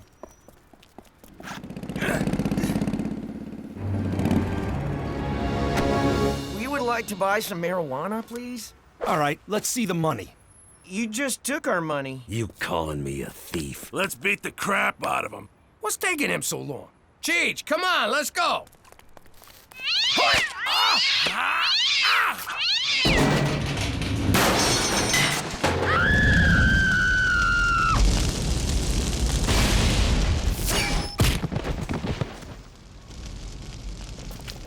Thanks, mister. You saved our lives. What am I gonna do? Not save your lives? They got a special place in heaven for people like you. Thanks again. Jimmy, you ever been in an alley that didn't smell? Hey, what happened here? I saved some kids from getting their asses kicked. I done something good. I done good too. I drowned a spider.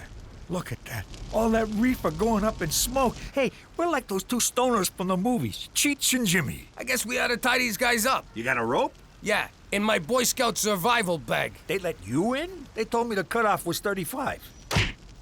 I know. I used a yo-yo. Oh, man. Look at that. Another ear. And it's also a left. Whose jacket is this? Okay, first of all, we have to tenderize the meat. How do we do that? You try.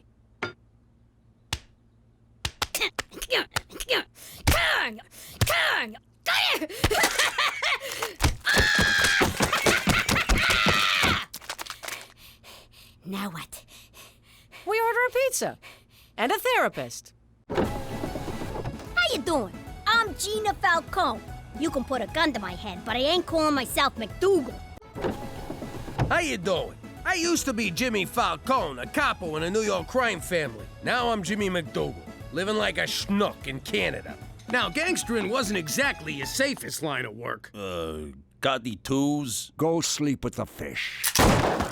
But that's exactly what I wanted. I lived danger. I breathed danger. Danger was my middle name. I never did forgive Ma for that.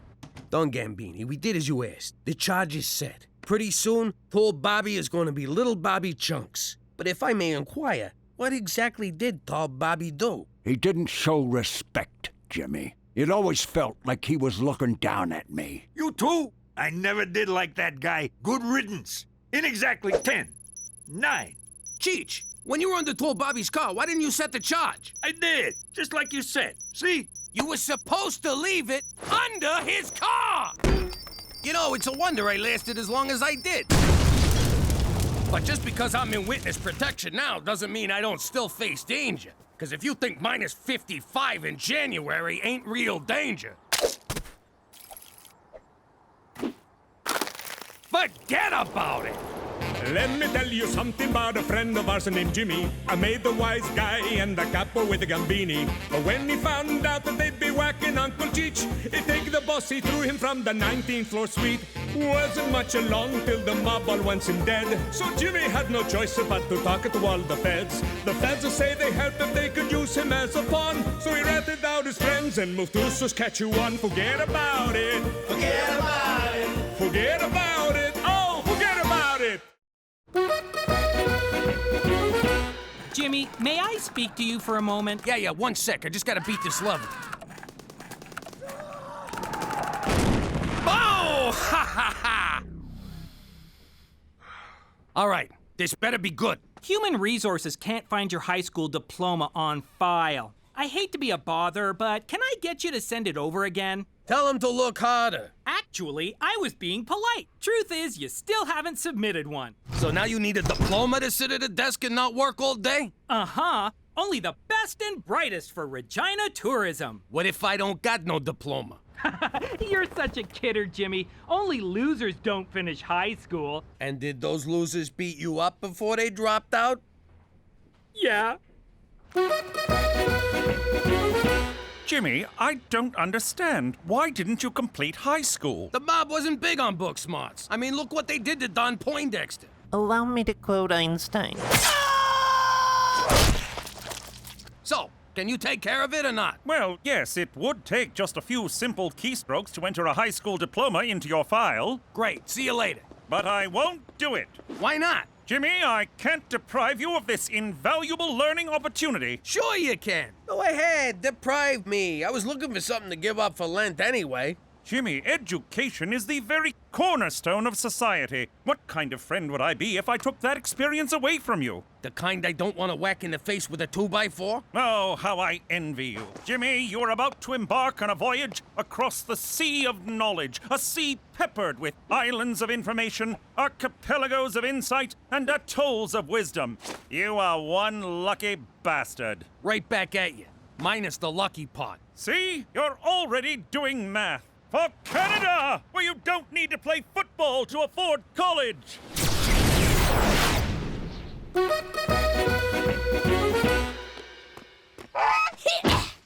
Great. Look what you made me do. Shut up! You're starting to piss me off here. Whoa. Ah, jeez. I better put you out of your misery. All right, hold still. I said hold still. It'll be over in a second. There, got it. Stupid goose. Only fat guys drink beer. How you doing? I'm Jimmy McDougal. Used to be Jimmy Falcone. I may be living like a jerk in witness protection, but back in the day, I was a made guy.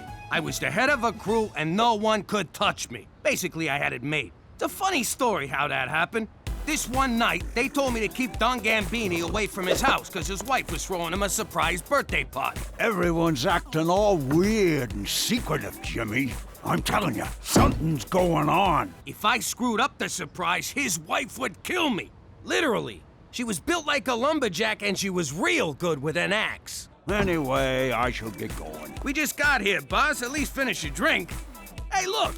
Look at Cheech go!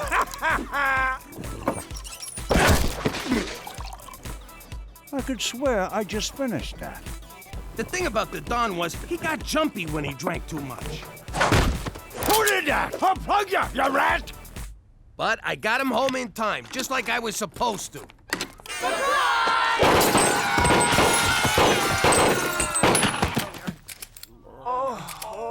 I guess the surprise was on them. The Don took out so many guys that night, I wound up getting made. But if you think I still got it made here in Regina, forget about it. Let me tell you something about a friend of ours named Jimmy. I made the wise guy and the capo with the gambini. But when he found out that they'd be whacking Uncle Cheech, he'd take the boss, he threw him from the 19th floor suite.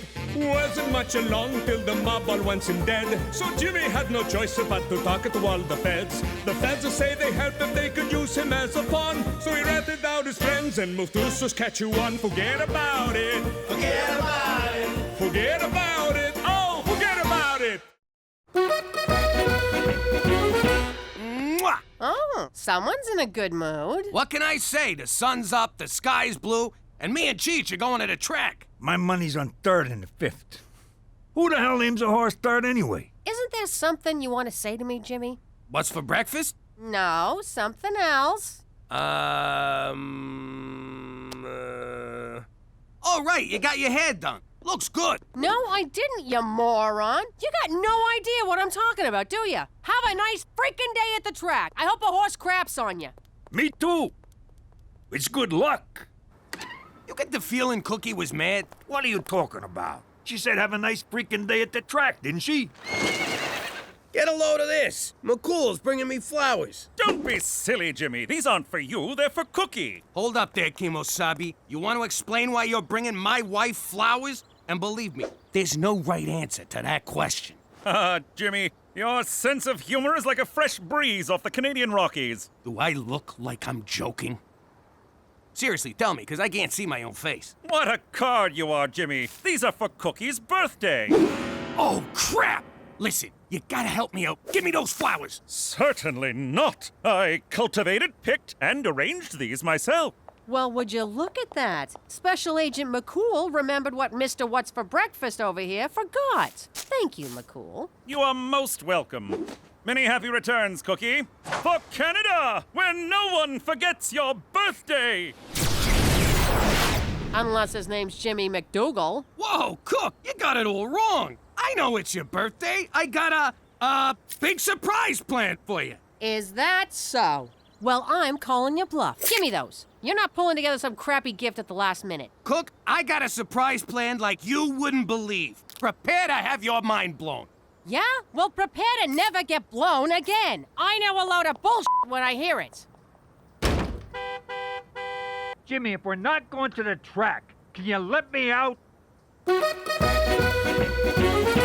Petey, why are my Cosmo pages all stuck together? Whoa, what are you doing? I realized what my biggest problem is when it comes to girls. That you're a complete loser?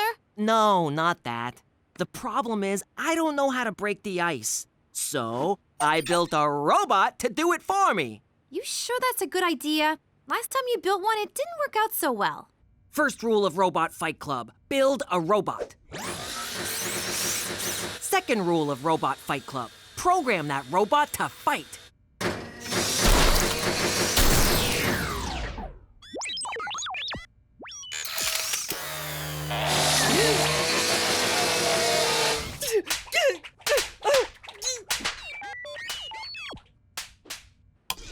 Petey-Bot is programmed to meet, charm, and disarm girls. Then I step in to seal the deal. That won't work. He's still you. Just wait until you hear him say something suave. Something suave. Ooh, Petey, aren't you going to introduce me to your robot friend? Ew. So you forgot Cookie's birthday. Big deal. She has one almost every year. She'll get over it. Oh, yeah? Remember the time I spent in the hospital back in New York? Sure, when those jackoffs from the Vanucci crew plugged you. It wasn't the Vanucci's, it was Cookie. I forgot our anniversary and she put one in me. That was Cookie? Spot on. We went to war with the Vanucci's over that one. I know. A lot of lives were lost, Jimmy. Yeah, I get it, Cheech. I mean, some of our best guys. Drop it, will you? Fine. I gotta get ready anyways. For what? I needed some me time. So, I got a ticket to this all-gal review. All-gal review? You mean like strippers? Nah, it's classy. Dinner and a show. Like the nightclubs in the old days before they all turned into discus. Dinner and a show? That's perfect! Cookie loves that kind of crap. I'll order tickets right now. Give me your laptop. No can do. It broke. All right, let's see some nakeds. Holy shit, it's Cheech Falcone! No, it ain't. Okay, it is. How you been, Carmine? I'm gonna get you, you stinking rat! Miss me, you son of a bitch! All right, listen. I've had a crush on her for weeks, but I've never been able to talk to her. Go introduce yourself, charm the pants off her, and set up a date. Affirmative, remove girls' pants. No, that's just an expression. Come here. I will charm the girl. That's better. Go get her! This is gonna be great. Goodbye loneliness, goodbye Cosmo magazine, goodbye crinkly socks. Yes, it worked! No, it worked too well. How is she Frenching him? He doesn't even have a tongue. Broken hips and wrinkly lips, a geriatric review. I don't know how you did it, but this is definitely a surprise. I gotta admit, I'm kinda hurt you didn't trust me, Cook. Give me 2 good seats. $300. $300? Man, I should become a scalper. Is that word offensive to you people? Not at all. $500. It's the Randy! It's the Randy! It's the director me! It's director you! What a show! What?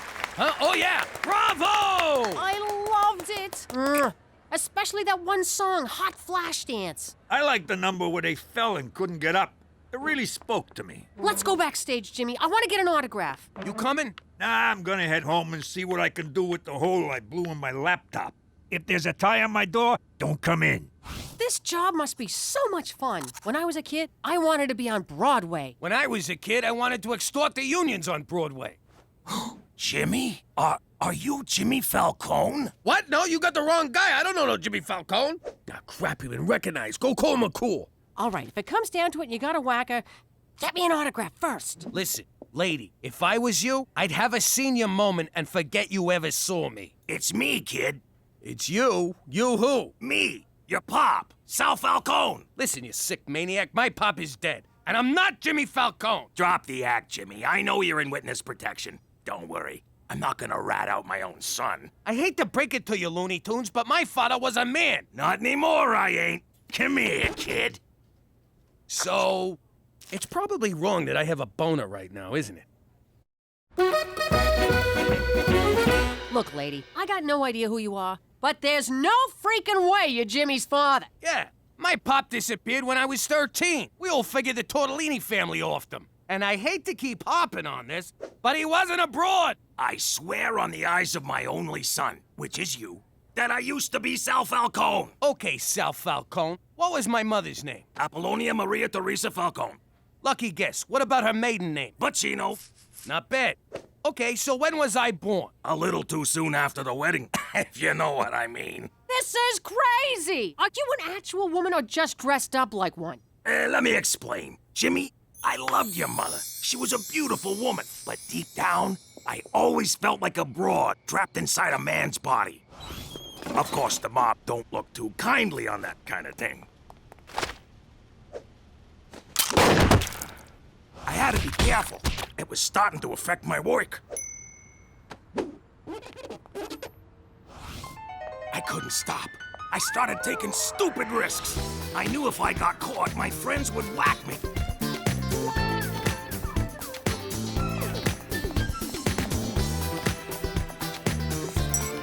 So I left to start a new life where I could finally, surgically, become a woman. Since then, I've been living as Sally Monero. That's quite a... I mean, what? McDougal's down, down, down! Hey, what's the big idea? All right, we've neutralized the threat. You're safe for now. I'll take her downtown, grill her, and assess the situation. Don't worry, Jimmy. Canada has your back. I don't know about you, but I need a drink. Make mine a double, then double it. What are you doing here? I am waiting for my date. I'm the one who's supposed to go on the dates. You're supposed to step aside and let me jump in. When the time is right. When is that gonna be? Indeterminate. Need additional data. Come on, you're just jerking me around. Indeterminate. Need additional data. This is not what I programmed you for. Hide. Here she comes. Your presence is agreeable. Is that a new hat? Oh, come on! Should I jump in now? Not yet. Now? Not yet. Now? Not yet. Why did I make him anatomically correct?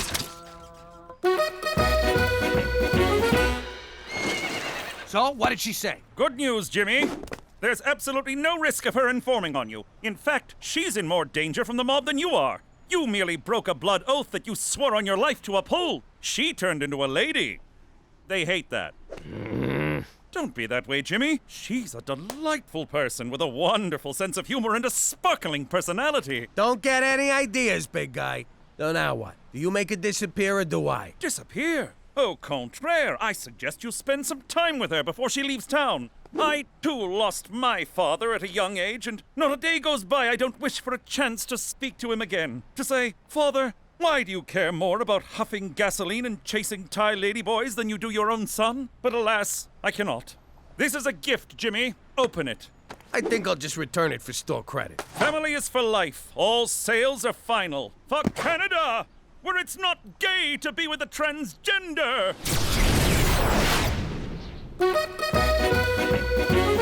Hey!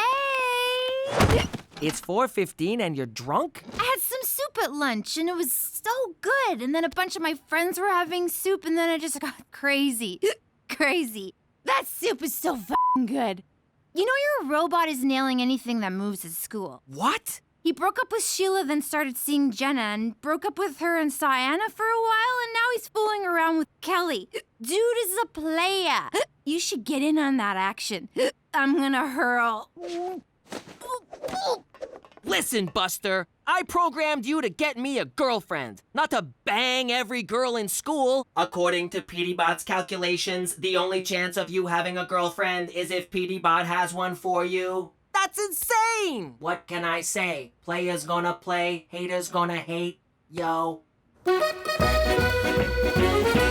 Grandpa Marcel, when you turned into a lady, did the operation hurt? What operation, kid? I went into a cocoon. Hey, whose car is in the... Gotta go. Not so fast, Jimmy. Oh my God, Daddy! Your daddy is so much fun! You got lovely kids here, Jimmy. What the hell is she doing here? I went to apologize for getting her arrested. We got to talking, and I realized she's family. So what? Now every Tom, no Dick, and Sally who shows up is family? Give her a chance, will ya? No thanks. You get your ass over there and enjoy your goddamn family. No. Jimmy, where you going? Don't run out. What? Like you did to me? What an asshole. Pull over! We need to talk! No! We got some things to work out. No, we don't!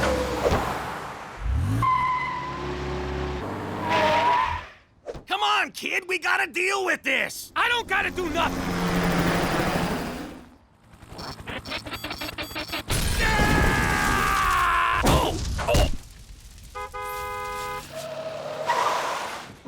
Jimmy, can you... Hey! This ain't over, Jimmy! Damn it, I chipped a nail. That's for not calling me. That's for sleeping with my sister. That's from my mom. Oh! Your presence is agreeable. God, the guy's a machine! Police deny the helicopter crash had anything to do with a recent epidemic of teenage drunkenness. Hey, when is Grandpa Marcel gonna visit again? She's gonna show me how to off a guy with a scrunchie. She ain't coming back to this house. You kidding me? Why not? I don't want her around you. You're taking away the one woman I can actually learn something useful from. What? You're seriously robbing me of the only strong female role model in my life? I'm standing right here. Gina, I'm your father, and I can rob you of whatever Finally, it's about freaking time I get to tell my story. In case you're deaf, blind, or not into smoking hot chicks, I'm Teresa Falcone. When I was younger, I used to love Bring Your Daughter to Work Day. The guys at Dad's work was so much fun. There was Frankie No Fingers, such a klutz, but boy could he thumb wrestle. And Johnny Calculator used to help me with my counting homework. See, Teresa? X minus Y equals Z. I'm supposed to be doing math, not spelling. And Freddie Chuckles was always good for a laugh. Hey, Teresa, smell my flower. Oh, look, I'm all wet.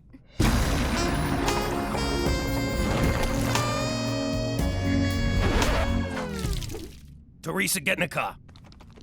I never saw those guys again. Now that we're living in Regina, I really miss the guys from Pop's work. Whatever happened to them? Nothing. They just got froze out of the business. What was that, Daddy? Nothing. Forget about it. But you just said... Yeah, I said forget about it!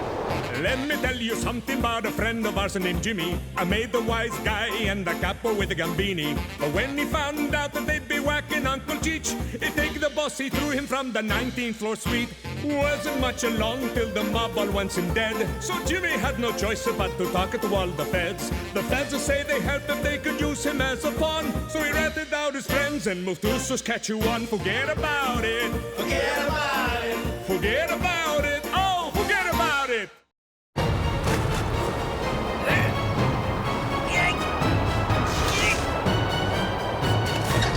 Anything yet?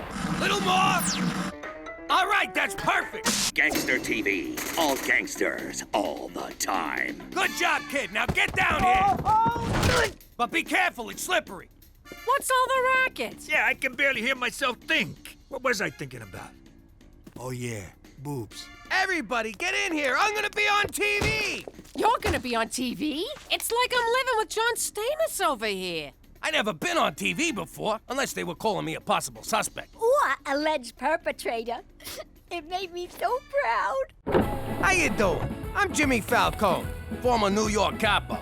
In the old life, the feds were always up in my business. These guys had ears everywhere, and by ears, I mean bugs. But I didn't let that keep me from being a normal family man. Someone! That's my girl. Messing with the feds was a game.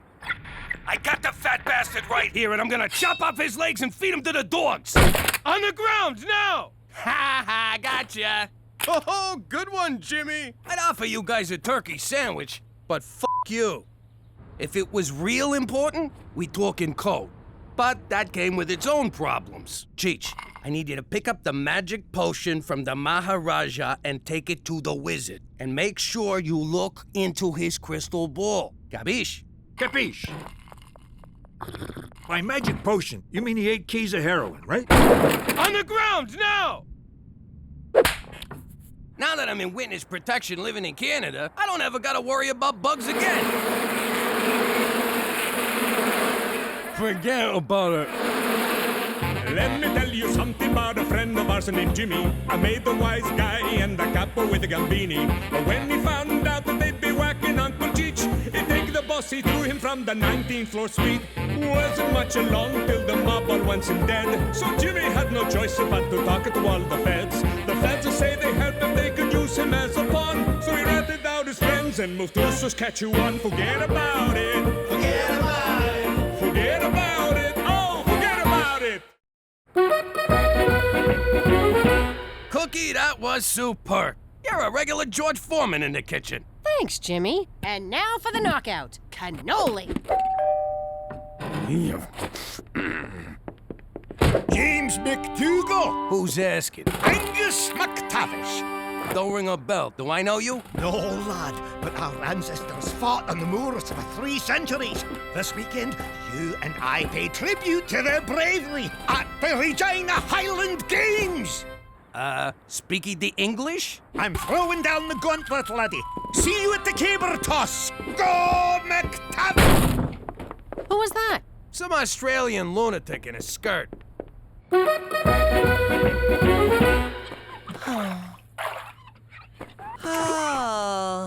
gonna regret asking, but what's your problem? There's this Dutch exchange student at school, Yetzi. No one pays attention to him. He said he feels invisible. And you care about Dutchie why? I consider it a civic duty to aid new students. Yeah. Bleeding heart, save the whales, help the Dutchman. I get it. Here's my advice. School's like prison.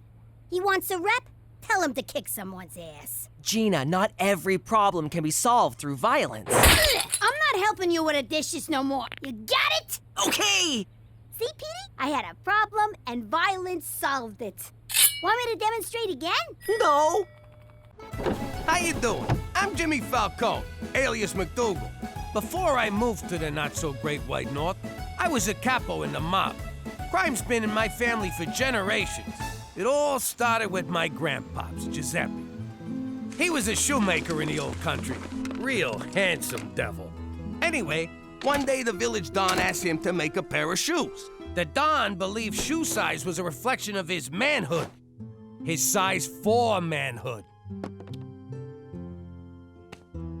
He could have drove a big car or bought a frickin' boat or something, but the guy wanted big shoes. What are you gonna do? Personally, I'd have blamed the whole thing on gravity, but gravity wasn't invented back then, so Giuseppe had to skip town. By the time he got to the next village, he was met by fear and respect. Dante Respect and Luciano Fear had a family that needed some muscle. Giuseppe just whacked a Don, so he seemed like a good fit. All those years dealing with feet made him kinda homicidal, so Grandpops moved up the ranks pretty fast. Then, one day, he came to America. You mean he got run out of Italy? Point is, even though I'm living like a schmuck in Regina, I like to think he's looking down on me and smiling. And wondering why the hell you threw his family business down the crapper. You know what? Just forget about it. Let me tell you something about a friend of ours named Jimmy. I made the wise guy and the capo with the gambini. But when he found out that they'd be whacking Uncle Cheech, he take the boss, he threw him from the 19th floor suite. Wasn't much along till the mob all wants him dead. So Jimmy had no choice but to talk to all the feds. The feds will say they helped if they could use him as a pawn. So he ratted out his friends and moved to Saskatchewan. Forget about it. Forget about it. Forget about it. Oh, forget about it. All right, scumbag. You think you can come onto my turf and just take what you want? Do you even know who I am? You got 3 seconds to get the hell out of here. Now, is that nice? I give you a chance to walk away, and you just laugh in my face. Did you just eat a condom?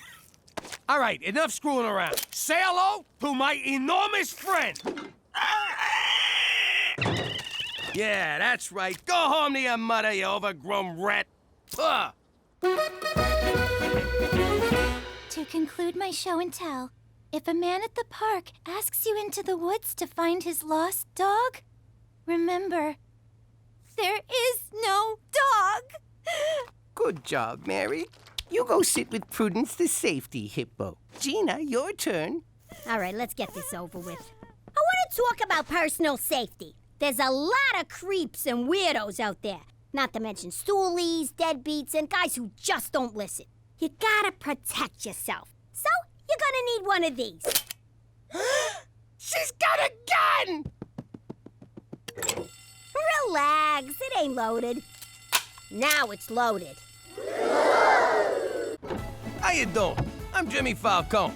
I used to be part of a crime family in New York, and like any father, I wanted to see if my son was cut out for the family business. But you can't just jump into extortion, racketeering, and murder.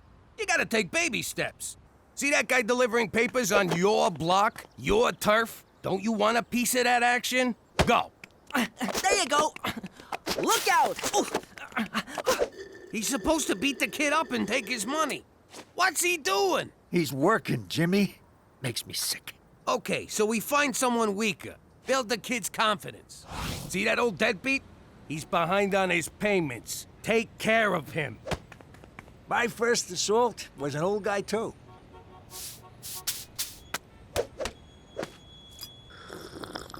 Look at him. This is humiliating. Ow! What the hell? What's this about you grooming Petey to take over the family business? What? No! I can't believe you picked him over me! It's not like that. Fine. One day, I'm gonna start my own crew, and I will bury you, fat man. How you doing? I'm Jimmy Falcone, currently known as Jimmy McDougal. Back in the old days, when I was a big shot, the most important person in my life was my lawyer. When you make an honest living breaking the law, never underestimate the value of a good shyster. Suppose I allegedly tried to whack a guy and he went to the cops. Would I be in trouble? The guy was available night and day. It's me. I know it's 4 a.m. and you're in the Hamptons, but you gotta come to the city and bail me out. I need you to get rid of this for me. Nothing seemed to faze this guy. Then, out of the blue, he robs a liquor store and gets sent to jail. This guy went to Harvard. Why would he do that? Thank God! Just put me in a deep, dark hole and get me away from Jimmy Falcone! Anyway, now that I'm in witness protection, I don't need no lawyer, because I got my own personal Mountie. Hey, McCool, can you get me one of them new smarty pants phones? We've been through this, Jimmy. I can't cater to your every little whim. The answer is no, so just... I can't believe I'm going to say this. Forget about it. Let me tell you something about a friend of ours named Jimmy. I made the wise guy and the capo with the gambini. But when he found out that they'd be whacking Uncle Cheech, he'd take the boss, he threw him from the 19th floor suite. Wasn't much along till the mob all went him dead. So Jimmy had no choice but to talk to all the feds. The feds say they helped if they could use him as a pawn. So he ratted out his friends and moved to Saskatchewan. Forget about it. Forget about it. Forget about it. Oh, forget about it. So, they took your appendix, huh, McCool? I give you one of mine, but it's probably messed up from hard living. But Uncle Cheech, the human appendix is a vestigial organ. I've been kicked in the vestigials. I feel your pain, McCool. I hope you like the flowers. It was the most expensive ones they had. Nothing's too good for our Mountie. We got the banner just in case. Listen, Doc, this guy's a friend of the family. Send his bill to us. What bill? I like you.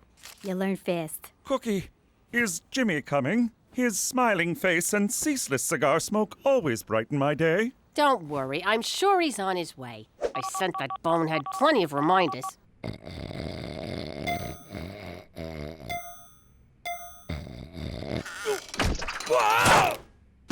Ah, crap, I slept past 5. What's with him? He's looking right at me. He's still there. What if he's a hitman? This is bad. Son of a... Toby, what are you doing sneaking up on a guy like that? Oh, sorry, Jimmy. I just came to remind you, if you're gonna stay late, don't forget to put in for overtime. Thanks, Toby. My pleasure.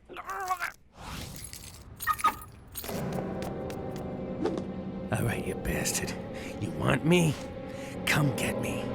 Gotcha! Toby! Jeez, sorry! I thought you were someone else!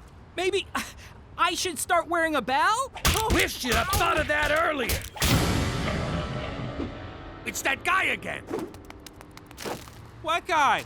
All I can see are fuzzy shapes.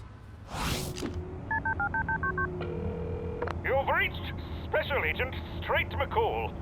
Just leave a message, Jimmy. You're the only one who ever calls. McCool, I've been made. There's a guy tailing me. Meet me at home. And grab me a slice on your way. I'm starving. Ow! What the hell, Ma? You know that bear Gina has in her room with a $ sign on it? Sure, Money Bear. Okay.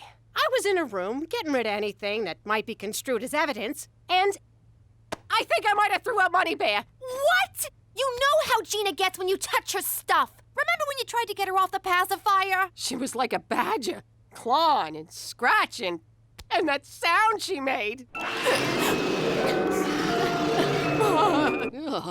I wore an eye patch for a year. Exactly, so I don't want to know about this. I can't believe my own daughter's gonna abandon me in a time when I'm in danger from my other daughter. What? Nothing.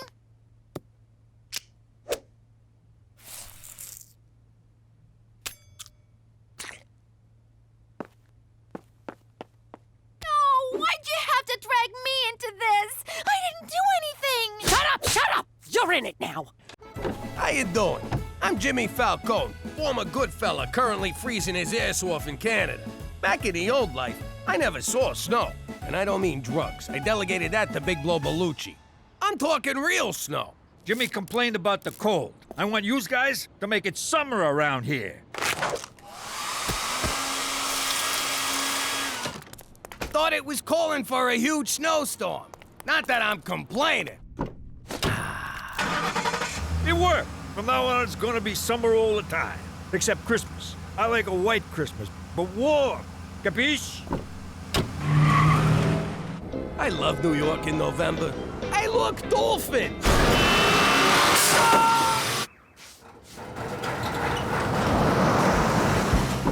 Palm trees in New York? If global warming means the end of the world, so be it. Hey, Rocco, that counts as a break. Oh. Now I live in Regina, where global warming ain't hit yet. It snows all the freaking time here. I mean, it never stops. Don't worry, Jimmy. I got your back. Cheech, what the hell you doing? There's too many snowflakes. I can't get them all. Tell Ma I went down fighting. If you think I can even remember what summer feels like, forget about it. Let me tell you something about a friend of ours named Jimmy. I made the wise guy and the capo with the gambini. But when he found out that they'd be whacking Uncle Cheech, he'd take the boss, he threw him from the 19th floor suite. Wasn't much along till the mob all wants him dead. So Jimmy had no choice but to talk to all the feds. The feds will say they helped if they could use him as a pawn. So he ratted out his friends and moved to Saskatchewan. Forget about it. Forget about it. Forget about it. Oh, forget about it. You two-timing son of a bitch! What's her name? I don't know what you're talking about. Right! Hey! Oh, you been working out? Oh! Say hello to the devil when you meet him, you two-timing greaseball! I just took the last soda. What? Jimmy, Cookie, for God's sake, the entire neighborhood can hear this hullabaloo. Jimmy's cheating on me, McCool. Let me shoot him. Cookie, I surveil Jimmy regularly, and I can assure you he's doing nothing of the sort. Though he did glance at a copy of Jug Glover's Quarterly at the gas station. Shame, shame. The feds won't forward my subscription. Don't you see? Cookie's busy with the kids, you're busy with your job. When's the last time you two spent some quality time together? Does drunk, angry sex at 3 a.m. count as quality? It barely even counts as sex. Heed my words. Quality time is the key to a happy marriage. This from a bachelor whose best friend is a fucking horse. Cook, why would you think I'm cheating on you? Because you snuck out last night. I would have chased you, but the Ambien was kicking in. I swear on the soul of my mother, that wasn't me. Then who was it? I don't know, but we're gonna find out. Want to grill the kids? I'll get the waterboard. No, we gotta catch him in the act. Like when Gina stole money from my wallet. She won't be doing that again. Look at you slaving away. How much is Dad paying you for this? $5. $5? You're getting screwed by the man. He's inside, nice and warm, and you're out here freezing your ass off for no money like a sucker. I like helping out. You're getting exploited, and so are all these other kids. Sounds like you're developing a social conscience, Gina. Yeah, I don't know what that is. But I'll tell ya, if anyone's doing any exploiting around here, it's me. How you doing? I'm Jimmy Falcone, alias McDougal. Back when I was a capo, keeping the family business away from my actual family was a freaking tap dance. Like the time Petey got himself a girlfriend, Peppa Malazzi, face like a pizza. But we're talking Petey here, so he had to take what he could get. Problem was, her old man was one of my business associates. Listen, kid, I got a feeling Pepperoni Face is gonna break up with you. Impossible. Pepper said I was the only boy for her. Yeah, the only boy willing to kiss a meat love is special, but it ain't that. It's her old man. Are you saying her father doesn't approve of me? It's actually me he ain't big on. We had a little disagreement. Then how do you know I'm getting dumped? Call it a hunch. Her dad was in the trunk, wasn't he? Now that we live in Canada, I don't worry about that stuff no more. But at the time, it was very stressful. Oh, boo-hoo! Pepper was my first love, and you took her away from me. I still love you, Pep! You know what? Forget about it. Let me tell you something about a friend of ours named Jimmy. I made the wise guy and the capo with the gambini. But when he found out that they'd be whacking Uncle Cheech, he'd take the boss, he threw him from the 19th floor suite. Wasn't much along till the mob all wants him dead. So Jimmy had no choice but to talk to all the feds. The feds will say they helped if they could use him as a pawn. So he ratted out his friends and moved to Saskatchewan. Forget about it. Forget about it. Forget about it. Oh, forget about it. What a movie! Those were some very realistic decapitations. Trust me. It had an uplifting message. Don't bang your girlfriend in the creepy graveyard. All right, give me your wallet. A Canadian mugger? That's adorable. Better do what he says. Yeah, I don't think so, kid. Run! Jesus! My son owns a rape whistle? Hey, are you running away? You chicken! Crap, I can't see nothing through this sock. That's better. This guy is like the Special Olympics of crime. Don't make me shoot you, old man. Change of plans, Pinhead. Hand over your wallet. Here, take it. And take my bus pass. It's still good for 6 days. Ooh, Velcro. Looks like we got us a real high roller. What a schnook. Fake gun. Sock on his head. Piss pants. Where's the professionalism? It's punks like this who give crime a bad name. You know, Jimmy, I've been a mugger, but I've never actually been muggered myself. It's nice to know how the other half lives. That looks fun. Quit snooping, Ma. Peeking over your shoulder to see what you're doing is not snooping. Teresa Maria Falcone, is that a picture of you drinking a beer? No, it's, an app. It's an app to make it look like I'm drinking a beer. And that's an app to make it look like I'm Frenching another girl while frat boys cheer us on. Teresa, why would you do something like that? You know how it is. After 5 beers, you're on autopilot. And flashing a policeman? That's autopilot too? No, that was tequila. He was about 5'5", dark clothes, wool sock on his head. Possibly from a right foot. Something like this? Relax, McCool. We took care of the mugger. You took care of him? Well then, James Danger McDougal, in the name of the Crown, I have no choice but to place you under arrest for murder. Not today, copper. Come on, Jimmy. Ow. I didn't mean that kind of take care of. What's wrong with you? I meant we stopped the mugger. Oh, thank God. Don't hurt me, sockhead man! It's funny, because he's traumatized. How you doing? I'm Gina Falcone. I may only be a kid, but I ain't no bedwetting twerp. I take care of myself. Like this one time back in New York. Hey, Ma! Pops! Where is everybody? The rest of the family was in such a rush to get to Coney Island, they left me. Home alone. So it was up to me to protect our house and have a little fun. I was expecting a kid to set cute little traps. This is almost too easy. Easy? You know, when you say that, you really devalue what we do. Yeah, I don't like kiddie movies. All that violence. It's so fake. When it comes to violence, I prefer what Petey would call realism. Don't bother begging for mercy. Oh, my poor baby. I'm so... What the hell? Crap. Busted. Gina, how many times I gotta tell you? Not in the house. You're gonna get us all pinched. How you doing? I'm Jimmy Falcone, now known as McDougal.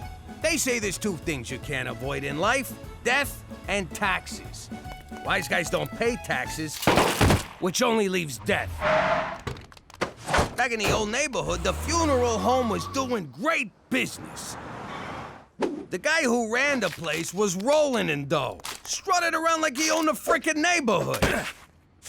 So, we took over the joint. You're fired.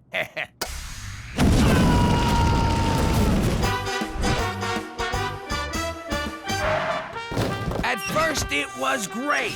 But after a while, my guys were so busy working funerals, none of them were out on the street causing the funerals. I realized you can be a gangster or an undertaker, but you can't be both. Now I live in Regina, Saskatchewan, which is about as much fun as a funeral home. And it's got more stiffs. I actually find Regina relaxing. Petey, this town's DOA. Forget about it. Let me tell you something about a friend of ours named Jimmy. I made the wise guy and the capo with the gambini. But when he found out that they'd be whacking Uncle Cheech, he'd take the boss, he threw him from the 19th floor suite. Wasn't much along till the mob all wants him dead. So Jimmy had no choice but to talk to all the feds. The feds will say they help if they could use him as a pawn. So he ratted out his friends and moved to Saskatchewan. Forget about it. Forget about it. Forget about it. Oh, forget about it. And I am sick and tired of your shenanigans. Every time you and Cheech get into one of your mishaps, Canadian taxpayers have to foot the bill. You're making a mountain out of moleskin, McCool. Calm down. I will not. You are on very thin ice here, Jimmy. Okay, I see what this is about. How much we talking? That is hardly going to cover the cost of this latest debacle. What debacle? It's a couple of cows. This is gonna be great. We're gonna have steak on demand. I pumped them full of steroids, so they're extra beefy.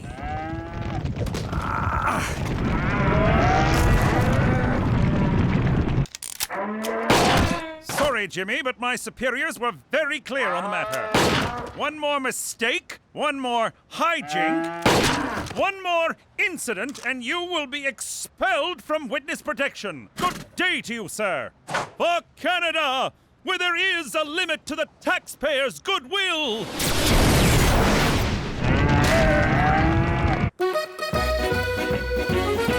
You guys won't believe what happened. Petey got a date?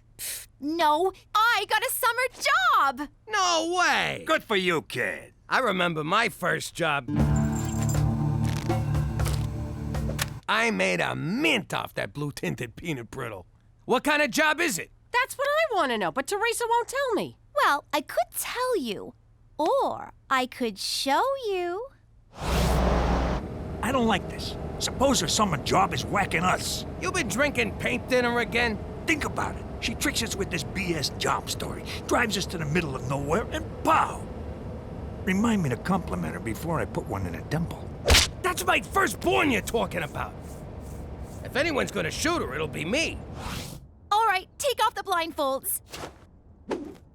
Holy crap! We're all the way back in New York! Teresa, were you speeding? What did we say about speeding, young lady? It's like a dream, except Mama's not chasing me with the knife.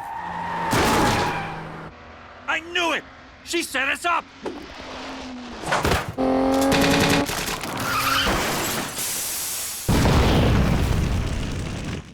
Ah, it's good to be back. And cut. What? That's a wrap. We're not actually in New York. I got a job on a big Hollywood movie filming right here in Regina. So this is a set? What's the movie? It's called Wise Guys versus Aliens. Sounds arty-farty. Wait, was there a casting couch involved when you got hired? No, I'm just an assistant. It's actually a really easy job. Standing around all day sure is hard on your feet. Please, take my chair. I'll sit on the floor. Oh, thanks, Mr. Spielberg. I better get to work. I got 10 long hours of sitting, eating, and texting ahead of me. Kid sounds like an old pro already. Come on, let's take a look around. Wait, I know this door. Rizzo! Open up or I'll break your legs. You still owe me a C-note. Rizzo! Rizzo! Rizzo's been dead for 10 years, you moron!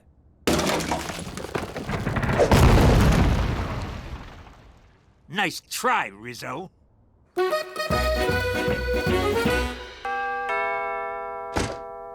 do you want, Kojak? I ain't touching that. What is it? I'm talking to you, Professor X. Wait, Gina, that's a Buddhist monk. He don't talk. I think he's on mute. It's called a vow of silence. Dear parent or guardian, a vision has foretold that a child in this home may be the reincarnation of the Bali Lama. The who, the what now? The Bali Lama. It's just like the Dalai Lama, except from Bali. Wow, I always knew I was special, but not this special. I am honored. What? Her? Oh, you gotta be shitting me. High priest will soon arrive to determine the veracity of the vision. Please prepare. I ain't giving no priest no eye test. You got it? Now get the hell out of here! Jackpot, 50 G's. That's Indonesian money. It's only worth $5. Says the guy who is not the Baldy Llama. How you doing? If you're like me, you could use some time off. In the old life, it was never easy for me to take a vacation. Booking on points is so freaking complicated. Plus, I had to leave Cheech in charge.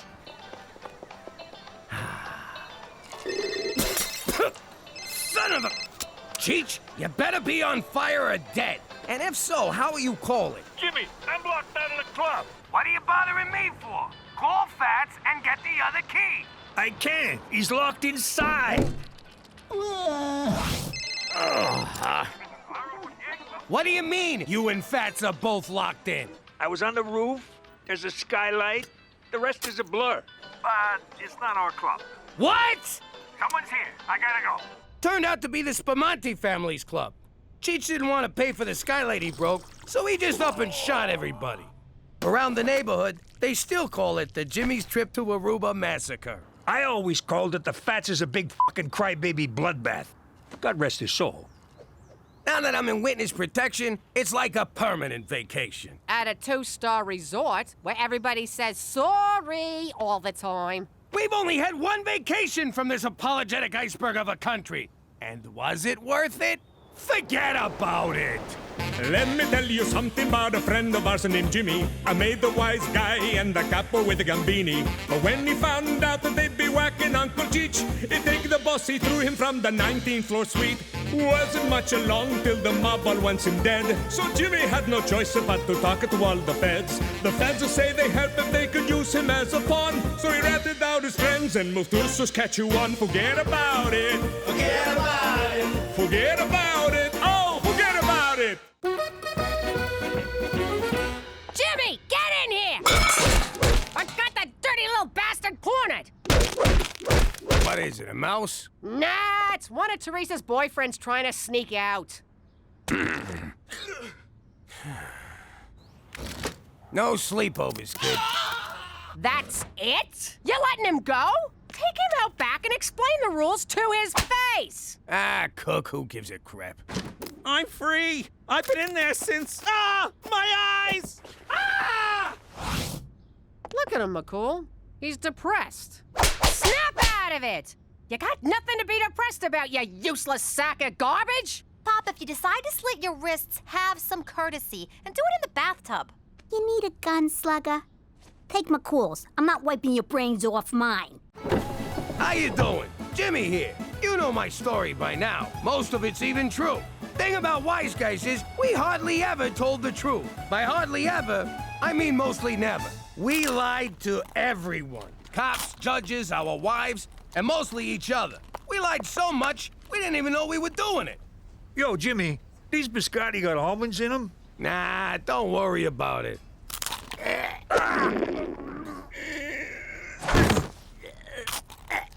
You need a doctor? No, I'm good.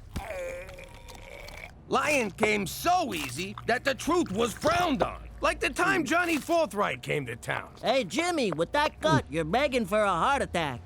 Now, there's a reason wise guys never tell the truth. Because who wants to hear that crap? Then Johnny comes along with his mouth, and suddenly I'm so worried about my weight, I had what my doctor called a mild cardiac incident.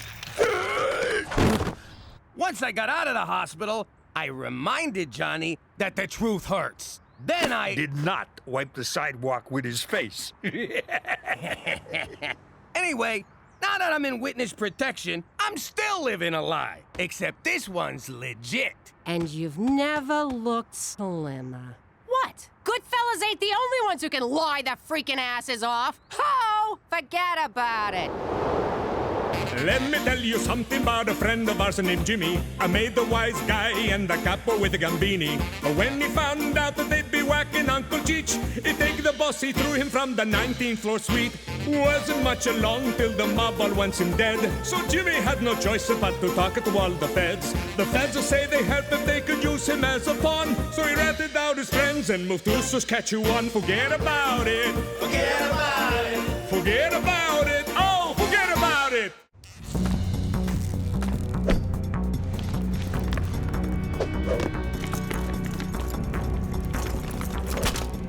Blue Tiger, you clear? Clear. Take the shot! Take the shot! Who is it? Pizza?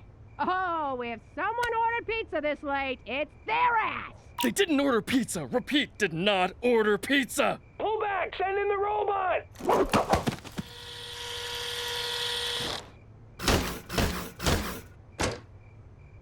Is Halloween already? What the f are you supposed to be, kid?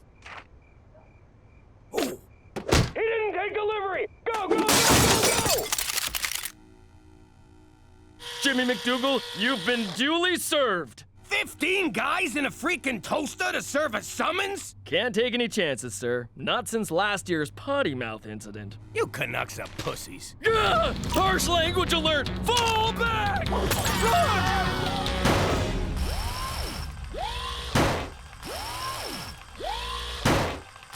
I don't remember getting these tickets. Public urination, drunken disorderly, Dunkin' Donuts. Oh, that's a receipt. $6 grand in parking fines? Ooh. Not so fast, Cheech. Did you get these tickets and use my name? Yeah, but don't worry. I burned them all. Remember? The whole garage went up. That was you? Technically, it was the oily rags that I tossed the burning tickets onto. Do you gotta wreck everything you touch? Yeah, like the skylight he tried to put in the bathroom. The fresh air helps me go. Or the ceiling fan he installed last week. So I goofed up. It happens. It happens every day with you, you bum! Who are you calling a bum? I'm calling you a bum, Cheech. You ruined my old life, and you're mooshing a new one. And you know why? 'Cause you're a screw-up, and you're a bum. And that's the truth of you. Cheech, you okay? I'm fine. It'll take more than that to bring old Cheech down. How could they say them things about me? I'm not some kind of moron. I know. I'll pay the tickets. Jimmy will lend me the money. All right, he thinks I'm a bum. Maybe they're right. What good am I to anyone? Help! My husband's trapped in that fire! Shut up! I'm trying to think here. Ma, you gotta sign this so I can get vaccinated at school. You can't let him pump Gina full of autism juice. The link between vaccines and autism has been roundly rejected by the medical community. Ooh, the medical community. What about the community of celebrities who know how to raise perfect kids? Yeah, Petey. If they didn't know what they were talking about, they wouldn't be published in the pages of Celebrity Minutia magazine. But they won't let me go to school if I don't get them shots. Then I'll learn you at home. I'm not taking chances with your health. But you'll risk her catching rubella or whooping cough? Oh, don't make up diseases, Petey. Cool. I got you out of school. You're welcome. What you don't get, Brainiac, is when I miss school, I lose business. And when I lose business, I get dark impulses. So you're gonna take care of my business. What's in it for me? I won't break your nose. Throw in my arm. How you doing? You know me as a card-carrying ex-capo from the New York mob. Let the record show, I'm also a hopeless romantic. I met my wife the same way as a lot of people. At work. See, Bobby Peltz was behind on his protection money, so we went over there to discuss payment options. Ah! I never let emotions get in the way of my job. Until that night. She was the classiest broad I ever laid eyes on. The face of an angel and a killer butt. I mean that figuratively and literally. From that moment, I was head over heels. I courted her through the arraignment, trial, and sentencing. And on visiting day, she agreed to be my wife. Yes! Yes! Now that we're in chilly vagina, we still know how to keep it hot. Wait a sec. How'd you sneak the engagement ring into prison? He stuck it up his wazoo. Oh! What? It was romantic. And kinda hot. The ring, I mean. On account of it having been crammed so far up his... Ah, Cook, forget about it. Let me tell you something about a friend of ours named Jimmy. I made the wise guy and the capo with the gambini. But when he found out that they'd be whacking Uncle Cheech, he'd take the boss, he threw him from the 19th floor suite. Wasn't much along till the mob all wants him dead. So Jimmy had no choice but to talk to all the feds. The feds say they heard that they could use him as a pawn. So he ratted out his friends and moved to Saskatchewan. Forget about it. Forget about it. Forget about it. Oh, forget about it. Aw, remember our wedding day? You look so handsome, strangling the DJ. Happiest day of my life. What about when we had the kids? That's the day happiness died. Thank God we sent him to... Where'd we send him? Summer camp. You know, to get in touch with nature and crap. I'd like to get in touch with your nature, if you know what I mean. What the hell is this? You keep an album of your stinking goomars with the family photos? Cookie, I can explain! Actually, I got no idea how this got here. Oh, you guys found my memory journal. Yeah. Those were the days, huh, Jimmy? Remember them two broads? Twins, Jimmy. Double your fun. And their Suki blows good.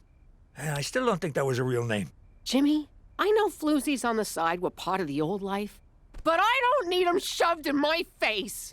And here's Patty Pontoons. Boy, did she ever have big feet. Good night, Jimmy. Uh-oh. You made her quiet angry. The kind where you think she forgot. And then bam, your nuts are in a vice. Baby, wait! These memories ain't even mine! I don't know what you did, Jimmy. But, think next time, okay? I'm confused. Where's the spa at this crummy freaking resort? There is no spa at summer camp, Counselor McDougal. Counselor? But I've never even been to law school. I object. Okay, to review our whistle signals. Means rabid cougar. Means escaped maniac with a chainsaw. Now, who's ready for a hike through Cougar Canyon to the abandoned mental hospital? We're all gonna die. Could you kids take off your boots so my ride's not so bumpy? All right, time for some real fun. You hungry? How about a shish kebab?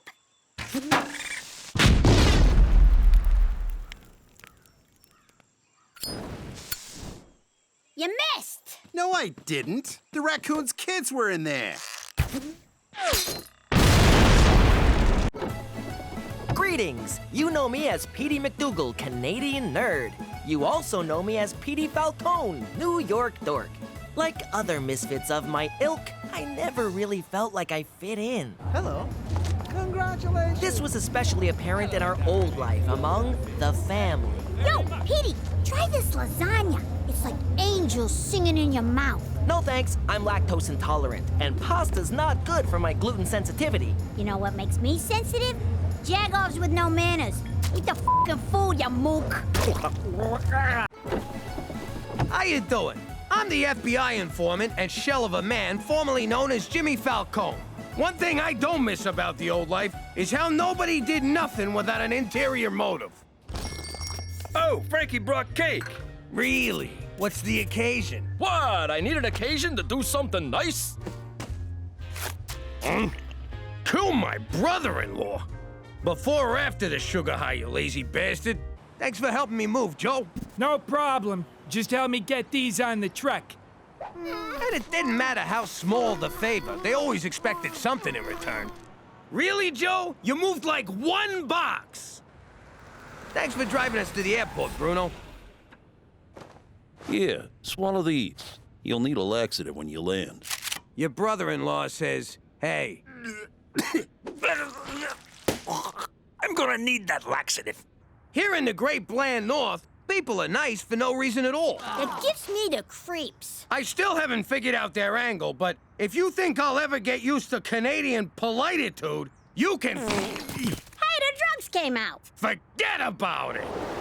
Let me tell you something about a friend of ours named Jimmy. I made the wise guy and the capo with the gambini. But when he found out that they'd be whacking Uncle Cheech, he take the boss, he threw him from the 19th floor suite. Wasn't much along till the mob all wants him dead. So Jimmy had no choice but to talk to all the feds. The feds will say they help if they could use him as a pawn. So he ratted out his friends and moved to Saskatchewan. Forget about it. Forget about it. Forget about it. Oh, forget about it. And the answer to what sexual position are you is missionary. Stupid online quiz. I thought for sure I'd get Belgian wishbone. That was there when I got here. And I need a new computer. No problem, Jimmy. So last night I was at home thinking about you, long and hard. It occurred to me what a breath of fresh air you've been to this office, and I wanted to show my appreciation. So, what do you want? Nothing, Jimmy. Want me to whack somebody? Oh, gosh, no. Move some merchandise? Not at all. Then what is it? It's just a cake, Jimmy. I also wanted to give you a hug, but provincial guidelines forbid it. So I got you a hug mug instead. I don't know what to say. I'm very confused. Oh, look, your uncle is here. Hey, Slugger. Look at you. I love this kid. What a face. Now get out of here, champ. Who's that schmuck? What are you doing here, Cheech? My printer's on the fritz. Paper jam? Nah, I shot it. No one tells Cheech Falcone to load cyan cartridge. I gotta print some pictures of cats asking for cheeseburgers. No, you don't. How else am I supposed to share them with my friends? Get with the future, Jimmy. A, you're not stealing my printer. B, you got no friends. And C, get the out of my office. You didn't say there was gonna be a test. I'm out of here. Vagina tourism. Yo, this thing prints in color, right? God damn it! What did I say? You printer stealing motherfucker! I had to rip your fucking head off and shove it straight up your fucking wazoo! Okay, Jimmy, thanks. Jimmy, we should talk about that anger right after I change my pants. Sorry I had to knock with my boot. You can knock boots here anytime, McCool. It appears Gina somehow got a hold of my handcuffs, and I need the keys. Well, looky here. Our big Mounties in handcuffs. Ooh, I wonder if he's ticklish. Will you stop? Oh, this is highly irregular. Ladies, stop. You want those keys? You're gonna have to give us something, McCool. Yeah, dance! Certainly not. For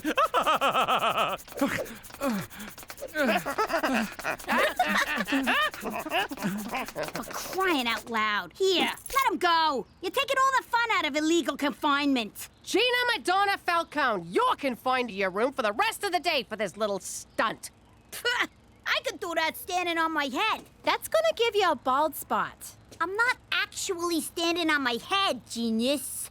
Cookie, have you ever thought of enrolling Gina in the Scared Straight program? Is that when hardened criminals yell and intimidate kids? Because that's dinner at our house. Early prevention is crucial for wayward youth. In my spare time, I volunteer with at-risk children who... Yeah, scared straight, you're a saint. I get it. Now, what are you gonna give me for these keys? I'm confused, Toby. You never get mad. What do you know about anger management? Oh, Jimmy. I'm angry in ways that defy logic and international convention. But I manage my anger issues. I don't got angry issues. My uncle was just driving me nuts. Can I go? You can't blame family for pushing your buttons. That's called deflecting. Guess who's getting a gold star? Boop! You try living with a nutjob like Cheech. He doesn't just push buttons, he craps on them and doesn't flush. I have a family member who's hard to deal with, Jimmy. Why don't you come to my house for dinner and see how I deal with my hard member? Ooh, can I come too? Any more questions? Why do I have to go to prison? You got your damn keys back, didn't you? Yes, but I had to promise your mother a summer of yard work in my Daisy Dukes. In any case, this is the intake where they check convicts for contraband. You missed a few things. Gord Downey's impenetrable lyrics! What do you need with all these weapons? How else am I supposed to make someone my bitch? What was that for? She was reaching for the rubber gloves. I know what that means. All right, now, take me to jail.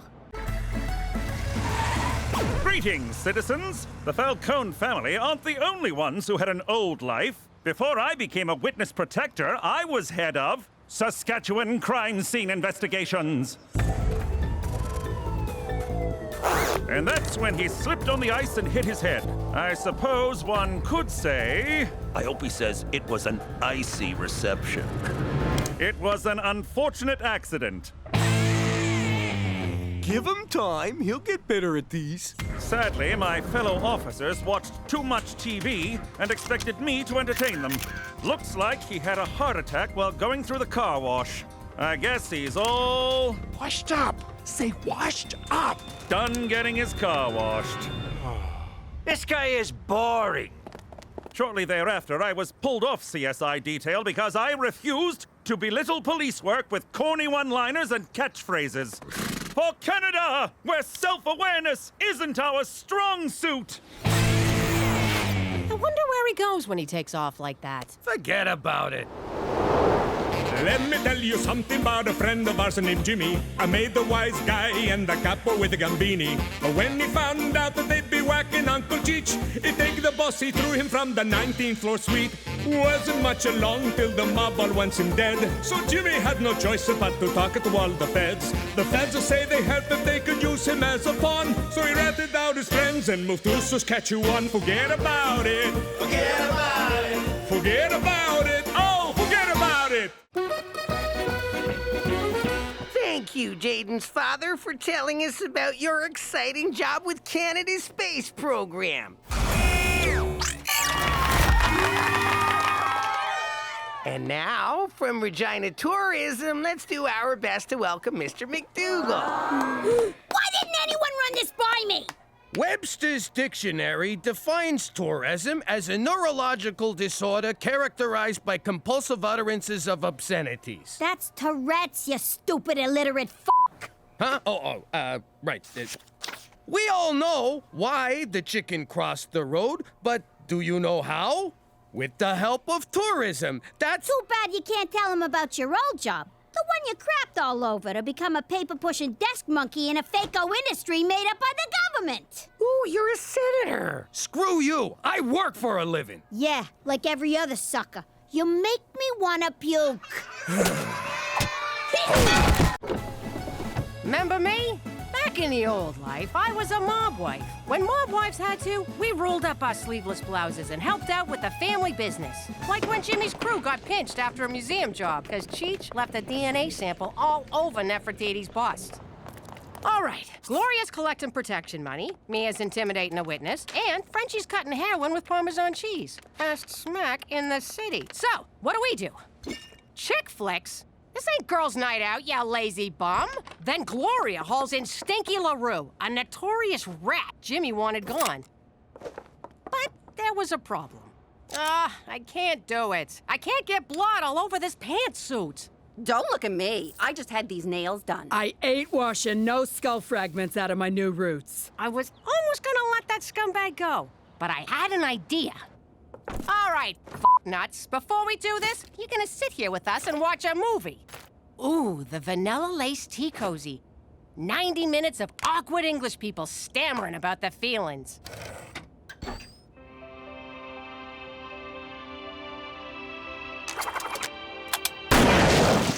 Who wants popcorn?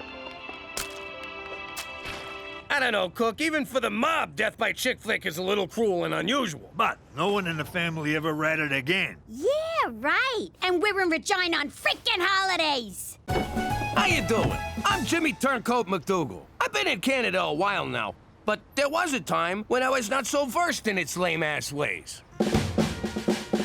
I'm confused. I thought Canada was a state, like Iowa or South America. It's a separate country attached to the top of America, like a bad toupee. Or a brain tumor. Hey, gang, I asked the mess hall to prepare some authentic Canadian cuisine in anticipation of our naturalization. Ew! This is a French-Canadian dish. It's French fries, cheese curds, and... Whoa, did you say cheese turds? Curds, like curds and whey in Little Miss Muffet. I don't care who she is. She just murdered them French fries. And then someone blew a load all over them. What's the brown stuff? Looks like crap. Do they eat crap in Canada? They do not eat crap in Canada. So what do them Frenchies call this stuff? Actually, it doesn't matter what it's called. Sure it does. Let's hear it. I don't want to say. Petey, you can't just roll out covered cheese fries and hold out on the name. Fine, it's called poutine. What was that? Poutine. All right, it's called poutine. I rest my case. But it ain't all bad up here. They got this fluffy, delicious taste sensation called a beaver tail. Thanks, Petey. My pleasure. Boy, those sure went fast. I'm all over it. Get the maple syrup. We'll be licking tail and eating beaver in no time. Now that we live here in Vagina, if you think we're above making a few obvious beaver jokes, forget about it. Let me tell you something about a friend of ours named Jimmy. I made the wise guy and the capo with the gambini. But when he found out that they'd be whacking Uncle Cheech, he'd take the boss, he threw him from the 19th floor suite. Wasn't much along till the mob all wants him dead. So Jimmy had no choice but to talk to all the feds. The feds will say they help if they could use him as a pawn. So he ratted out his friends and moved to Saskatchewan. Forget about it. Forget about it. Forget about it. Oh, forget about it. He's a big city lawyer. He's a West Coast beachcomber. Along with their wacky special needs canine, they're 2 men and half a dog. That looks terrible. Is it me? Or is everything up here a crappy imitation of stuff they do better in the States? Codswallop, Jimmy. Our culture is as strong as a California redwood, a BC redwood. Here's a prime example. The Canadian Football League. A true original. Adding Canadian doesn't make it original. It just makes it suck. Well, Cheech seems to like it. Hey, there's one of Rider Nation's more dedicated fans. I wonder if this guy could be any more green. Yes. Yes, he can, folks. Ooh. Hey, Jimmy! What are you doing? You're going to Canuck football games behind my back? I go to games, I go to rubbing tugs. I lead a rich and varied life, Jimbo. It's like Invasion of the Body Snatchers. You're one of them, a Canadian. But it's great. 3 downs instead of 4. Bigger field, faster, more exciting game.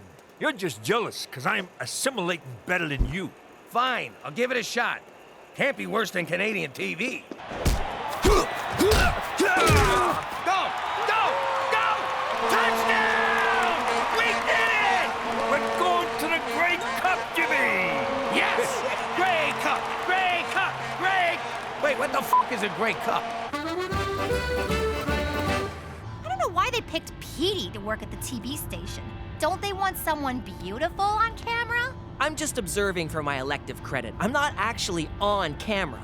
Aw, too bad, said no one but me just now, and I can't remember why. Besides, ladies love journalists. Hopefully, they love guys who sit near them as well. I don't need to tell anyone with a pulse that this weekend Regina is hosting the Grey Cup. That's the football championship named after the 4th Earl of Grey. No one gives a Due to Sarah McLachlan harshing everyone's buzz at last year's game, Sunday's halftime show will be hair metal gods Snake Hammer. Oh my God, oh my God, oh my God! Call in now and sing your favorite Snake Hammer song for a chance to go to the game and meet the band. What's the number? What's the number? 911. 911, what's your emergency? I need Snake Hammer tickets! Great game, Bubba.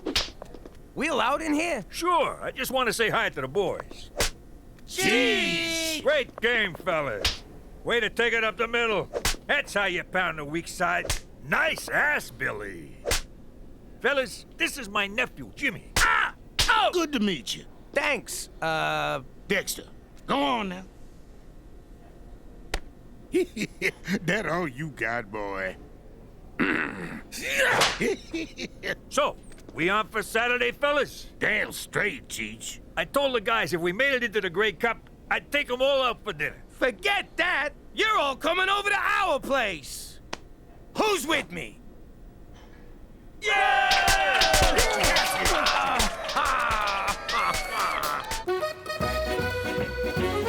Ma, someone's about to butcher a song by that band you like. Among the many losers in our Snake Hammer contest, this next one's so awful it can only be a sign of the coming apocalypse. You're gonna love this. They've been playing it all afternoon. It's a rainy night on the boulevard. I know, right? Cats getting gutted sound better than this. So kiss my ass. How you doing? You know, back in the old days, you found out someone was getting whacked after it was done. You'd be all, hey, where's so-and-so? And everyone get all quiet like someone farted. But with Cheech, I found out in advance. It was the day I had 4 root canals. Wise guys ain't big on dental work, but Cookie made me go. Word came down from Gambini. Cheech has gotta die. But I forgot where he lives. I know, I'm a terrible friend. Now where is he so I can go kill him? What'd he say? Quit stalling, Jimmy. I promise. I'll make it quick and painless for him. Okay, only one of those is true. What language is that? Stroke victim? I was trying to plead for Cheech's life and explain that I'd just been to the dentist, but I couldn't get a word out. Ah, so this is where he is. There's a good boy, Jimmy. They didn't find Cheech, but they came away with something.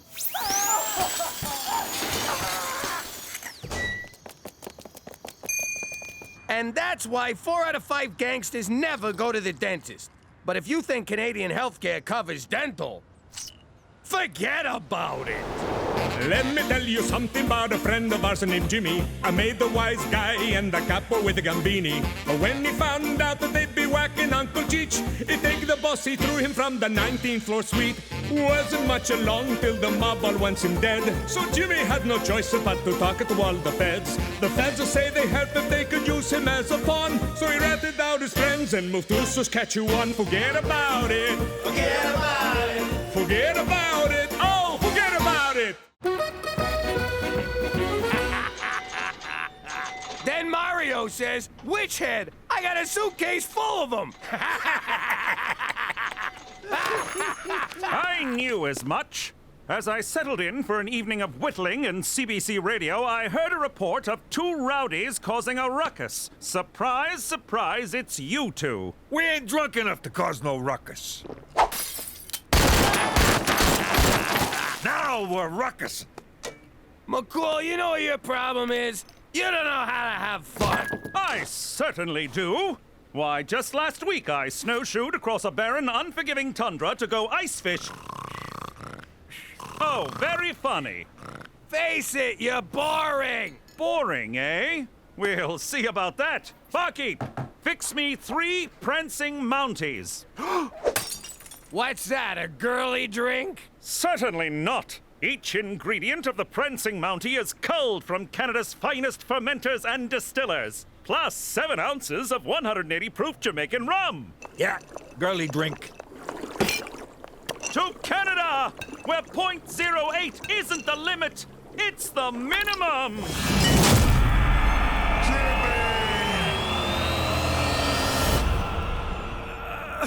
Oh, what happened last night? Where the hell am I? This place looks familiar. Jimmy, how much did we drink? I don't know, it's a blur. I had a horrifying nightmare in which, for some reason, we left Regina and... Holy balls! Joni Mitchell's Paved Paradise! We're in New York! Why are we in New York? You tell me! You're the detective. This is clearly some kind of fever dream brought on by last night's debauchery. Here's what I'll do. I'm going to will myself unconscious, and when I awaken, everything will be back to normal. McCool, that's nuts! You can't... Morning, Jimbo. We really tied one on last night, huh? You made coffee? Do you know where we are? We're in New York. What are you, stupid? I had this nightmare that we were in some frozen crap hole in Canada.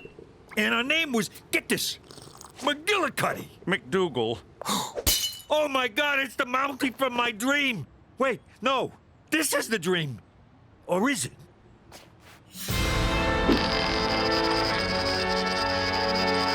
What does that mean? This is the end of my career. I can't call for help. What would I say? I thought I'd take the Falcone boys to New York to reconnect them with the people who want them dead? Oh, lovely. That's probably work wondering where I am. So don't answer it. This is my work phone. I have to. No, you don't. Special Agent Straight McCool. Oh, hello, Cookie. Thank God you answered. Jimmy went out for a beer last night and didn't come home. I'm so worried. What if something happened? I don't know what I'd do without him. Don't worry, Cookie. He's, with me. He had a little too much fun last night. Oh, I'm so relieved. Now tell that useless fat not to come staggering home until he's sobered his ass up. 'Cause I am not dealing with a giant, sweaty man baby all day. Oh, and Cheech is also with me. Don't care.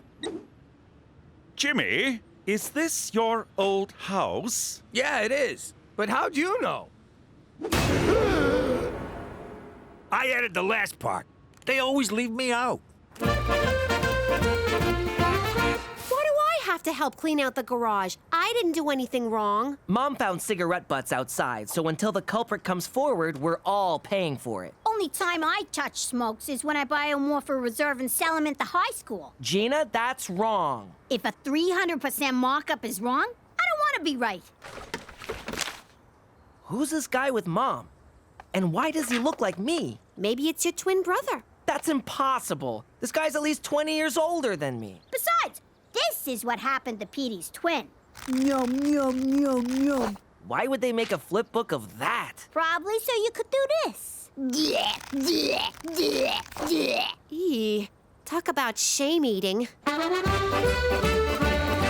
It would appear the parts of your house that haven't been vandalized and/or used as a toilet have been converted into a veterinary clinic.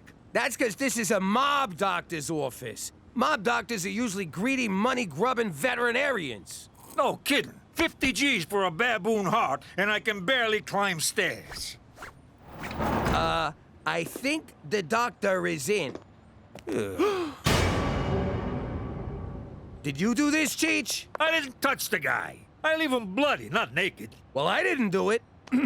I have no idea what happened, but the good doctor is wearing my handcuffs. Attaboy, McCool. Yes, we can congratulate my decline into degeneracy later, but right now we need to focus on getting out of here before... Doc, it's Leo. Open the door. Tutty got shot in the ass. Again. Oh, crap! It's the Gambini crew! Dino, kick it in. Good day, gentlemen. Oh, yo. Where's the regular Doc? I'm his, brother? His brother, huh? And who are these guys? These are my interns. They're, deaf and mute, so they won't be able to say a single word. Not a single word. Now, let's get the patient into the, examining room. Jimmy, what's wrong with you? We're deaf and mute. Close your eyes.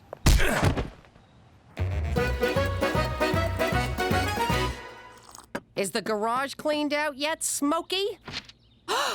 What the hell are you doing with that? I want to know who that is.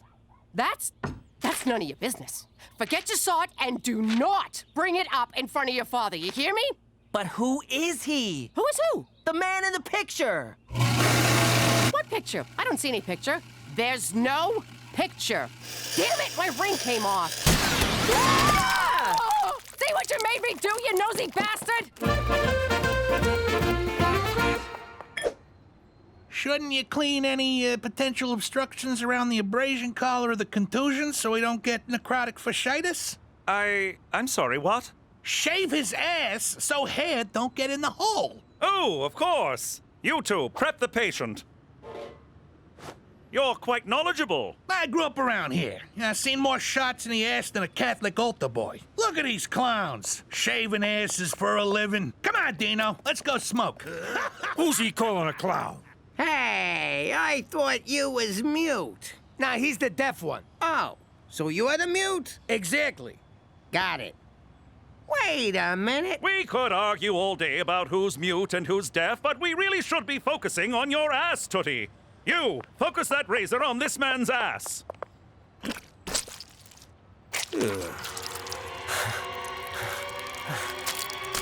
Thanks, Cheech. No problem, Jimmy. You killed Gambini for me. It's the least I could do. Jimmy! Guys, get in here! It's Jimmy Falcone! And Cheech, who do I gotta blow to get remembered around here? Guys, get in here! I got Jimmy Falcone! Relax, gentlemen. Tootie had a reaction to the anesthetic. He's fine now. What was all that about Jimmy Falcone? He's probably just upset about being in the man's former house. Wait a sec. How'd you know this was Jimmy's house? Well, no one breaks into a random residence and paints "Kill Jimmy Falcone" on the wall. Just hearing that stinking rat's name makes me want to kill him! And kill anyone he's with! And then kill a bunch of other people on account of being so keyed up. Come on, Dino. Let's go punch something. Quit flopping around! I'm sorry to have to do this. Nice shot, McCool. I'll see if I can find us a way out of here. Cheech, put some stitches in Tootie's behind, will you? Why? What kind of pretend doctor would I be if I allowed this man to get necrotic fasciitis? Maron, look at all these drugs. Hit me! Hit me! Don't worry, fellas. I'm gonna pick all of yous. I found something. It's a long shot, but it might work. Follow me. Did you sew up the hole in his keister? Yeah, both of them. But there was only one. Oh. Who are you? How do you know my mom? And what was your major at Harvard?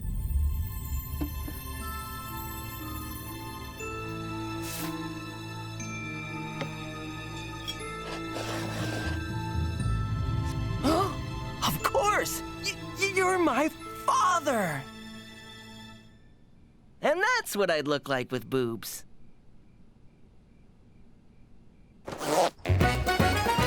This is never gonna work. What's the matter with you, McCool? It's all I could come up with, Jimmy. I'm a little stressed out, so cut me some slack. Okay, sorry. Where'd you find this getup anyway? Just inside the door of an escape tunnel in the basement.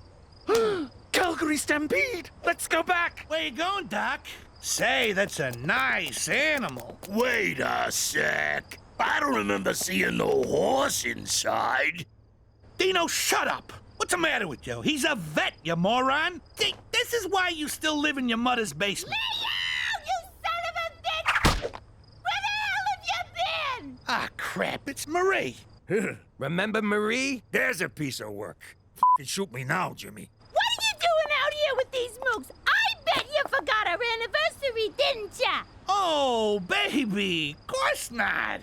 I was, just talking to the doc here about your big surprise. No you weren't. Sure I was. I was explaining how if you didn't help me out, I'd put you and your fancy fucking horse in the East River in small packages. Oh, yes, that. This better be good!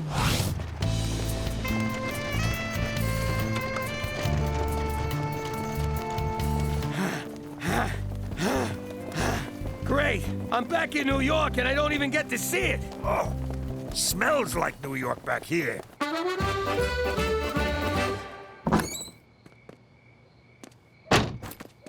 Oh, so you're the one who was smoking, Teresa?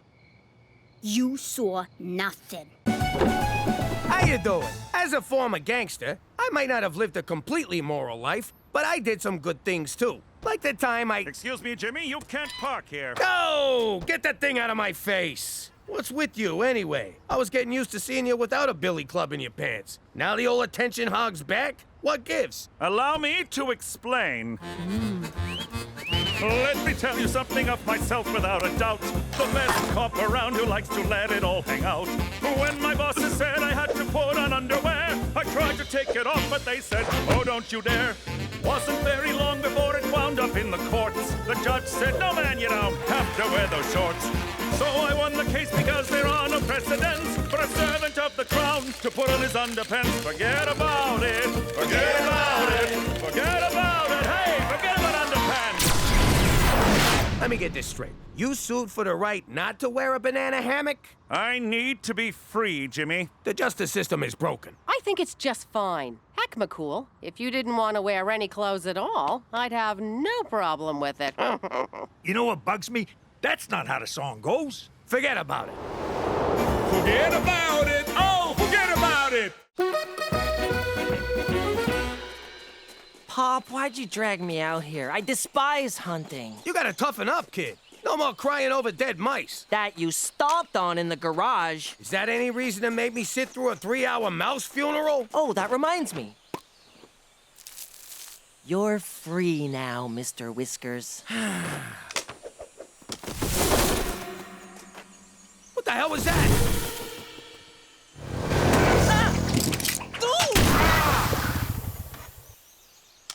Sorry, fella, my kid dropped his gun. Well, be more careful, you wombat licker. Oh, I said sorry. What do you want, a note and some flowers? No, I want you wank stains to bugger off somewhere else. How about I wank stain all over your face? No. How about I bugger you? No. How about I will punch you?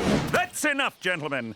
No need to escalate beyond Australian insults and Scottish machismo. Be on your way, my Commonwealth compatriot. Jimmy, I need a word. Lucky your boyfriend stepped in. No, you're lucky my boyfriend stepped in. Oh, shit, Jimmy, just stop. Jimmy, what did I tell you to do before embarking on this trip? Go pee-pee before the long drive? No, the other thing. A cursory search of the Fish and Wildlife database tells me you did not obtain a hunting license. Hold it right there, McCool. What does cursory mean? As of now, this hunting excursion is officially over. Yay! Hear that, woodland creatures? The nightmare is ended. The forest is yours once again.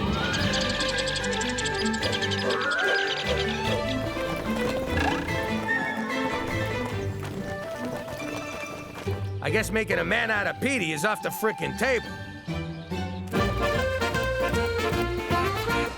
Why didn't you go hunting, Cheech? 'Cause staring down a rifle at one of God's majestic creatures ain't my idea of fun. I like to get in close with a blade. By the way, nice fur, miss. Cookie was gonna throw this out, can you believe it?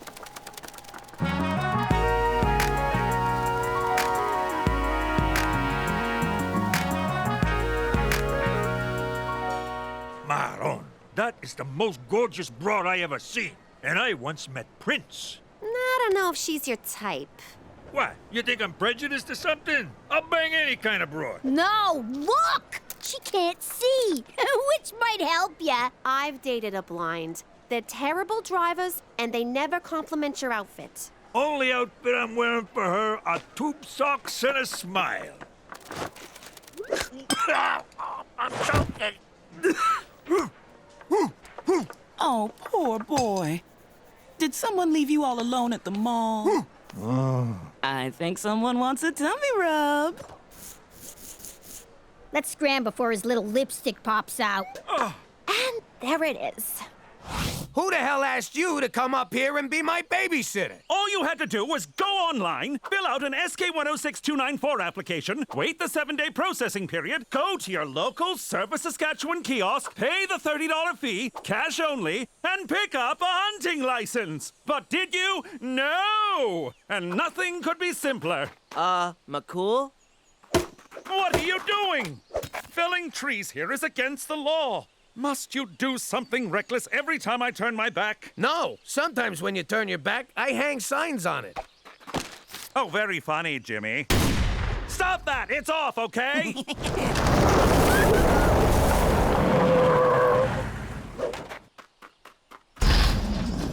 Hey, they have a wild animal in there. That's not right.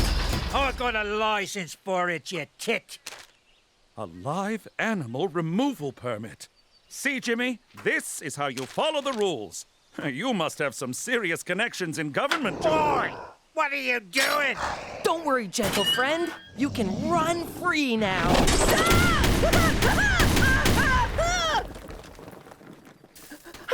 I don't know what came over me. I was so terrified. I hope I didn't hurt anything. Oh!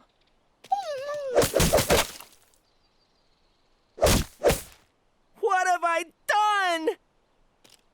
Oh, thank God. Oh! On the bright side, you're a man now, son. What's this about you ditching the girls to pick up some blind broad? I didn't pick her up. She adopted me. What the hell is that?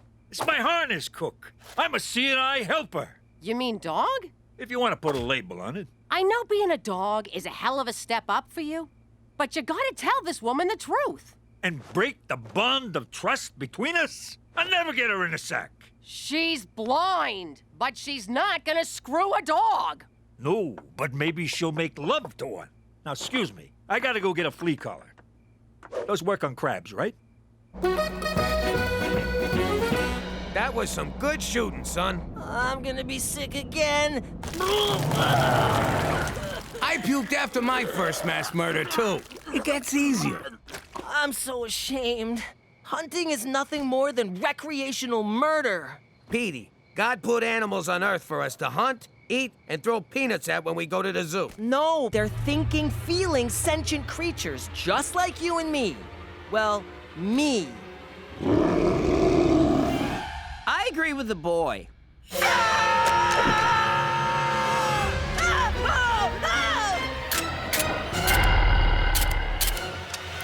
I think it's empty, sir. Why do people keep running away from me? Maybe because you hitch rides without asking. Or because you're 8 feet tall and smell like a biker's armpit. I think that smell is all you. Oh, sorry. I don't know what your game is, you son of a bitch, but you stay away from my girl.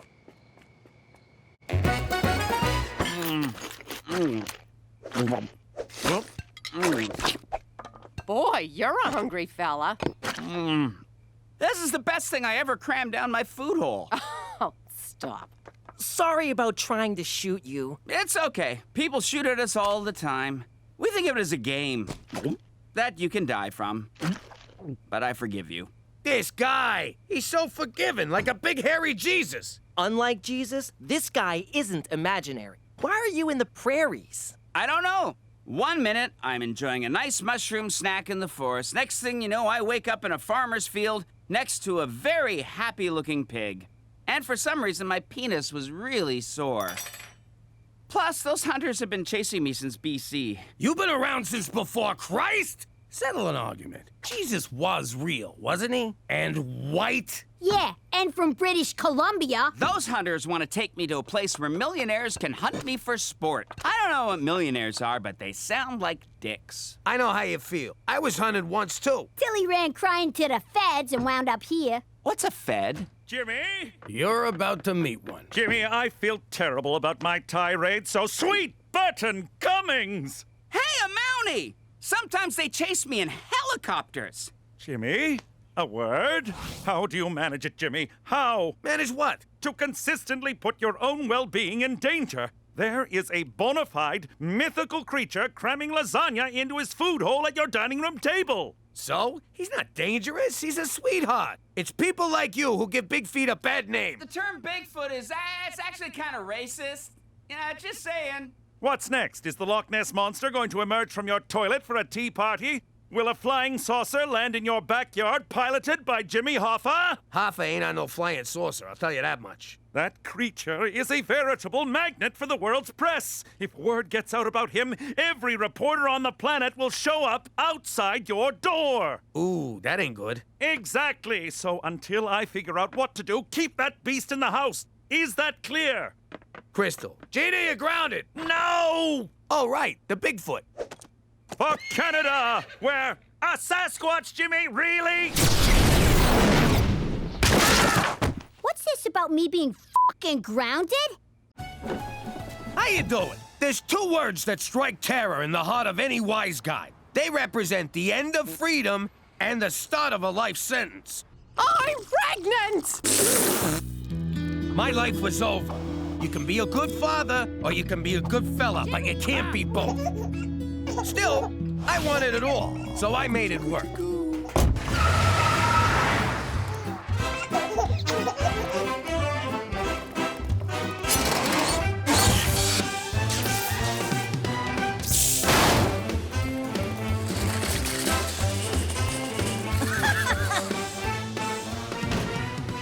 All right, folks, hit the floor and keep the crying to a minimum. Anyone moves, you let me know.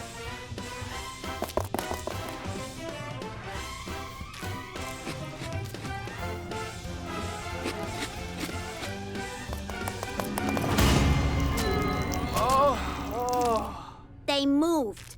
How you doing? Good? Yeah, well, if I asked you that question in the old life, I wouldn't know if you was actually telling the truth. 'Cause back then, you couldn't trust nobody. For he's a jolly good fellow, we can't afford happy birthday, for he's a jolly good fellow. Blow out your candles, Jimmy. Most guys learn not to trust people by getting screwed over, but it was birthday cake that taught me. Know what? You blow 'em out. This guy, so suspicious. No one's gonna pull that trick again. There's an expression. Fool me once, shame on you. Fool me twice, I will rip your fucking ears off. Really? Do I look stupid to you guys?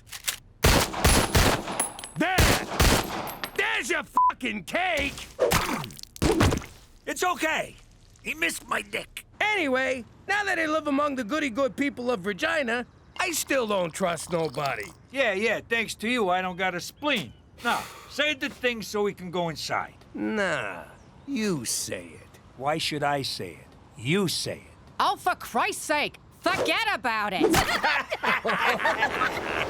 Let me tell you something about a friend of ours named Jimmy. I made the wise guy and the capo with the gambini. But when he found out that they'd be whacking Uncle Cheech, he'd take the boss, he threw him from the 19th floor suite.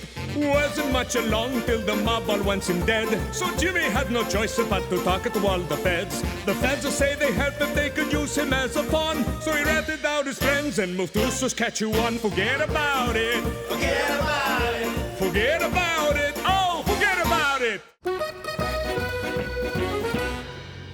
For Canada, where Canadians are from. That's awful. Where's the poetry, the insight? This is uninspired and lazy. Oh.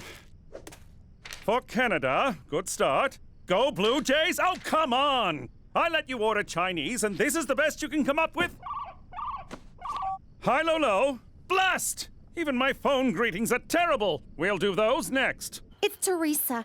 I've been in a teensy little fender banger. I'm on my way.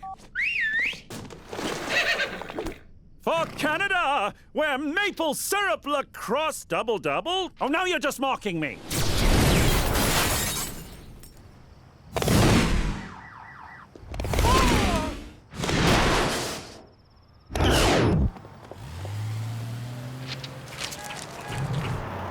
What's a six-letter word for hurry? No serious damage. Horse, get this out of the ditch, will you? Please don't tell my folks about this. Smooth Canadian club. Have you been drinking? I had one beer. I swear, I'm not... Blow. You're not inebriated, but there's a hint of alcohol in your blood. Provincial law requires me to confiscate your license. I'm not drunk. I don't understand. No. Fortunately, I just completed an RCMP workshop on talking to teens. Word on the herd is short ones can't slop a jorm a ski and skate the jam wagon, so mind your turnips, you silly frail. Teenagers don't talk like that. The workshop did seem a tad outdated, especially the part about how bathtub gin leads to syphilis. Whatever, just please don't tell my parents about this. I won't, Teresa, but you will. There you go, clumsy. Let's drive you home.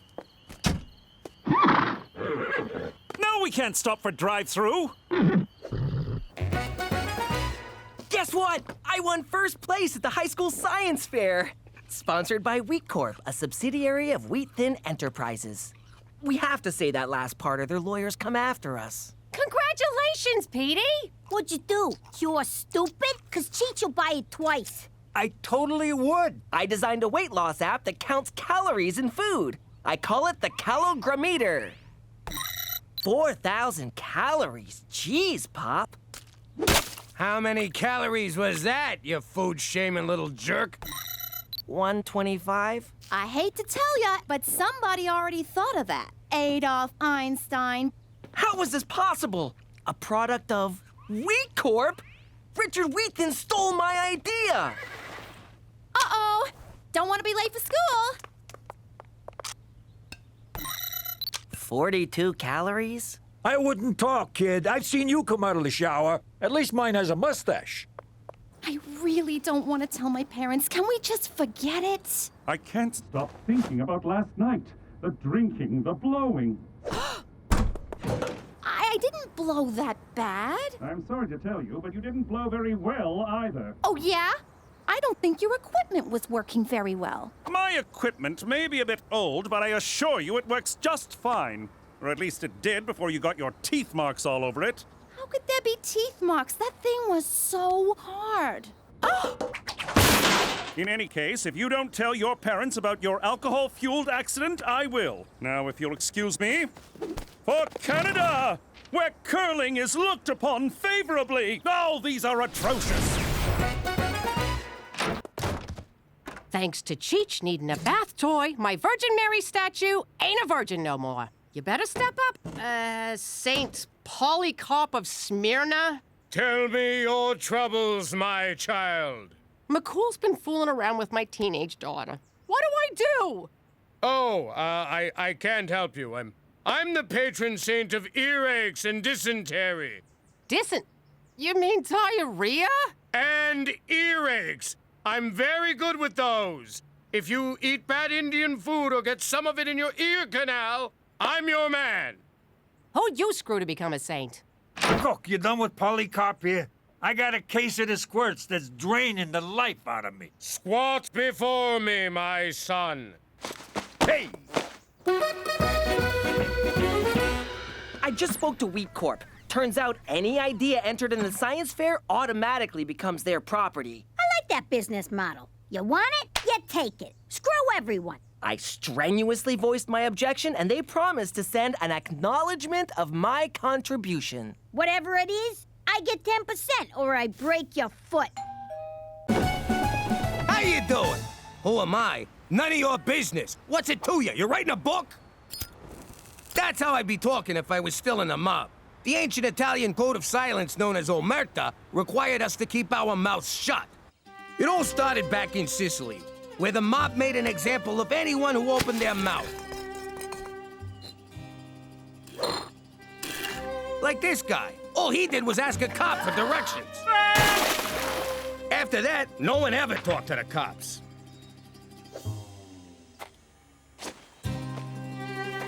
In fact, no one ever talked to anyone, just to be on the safe side.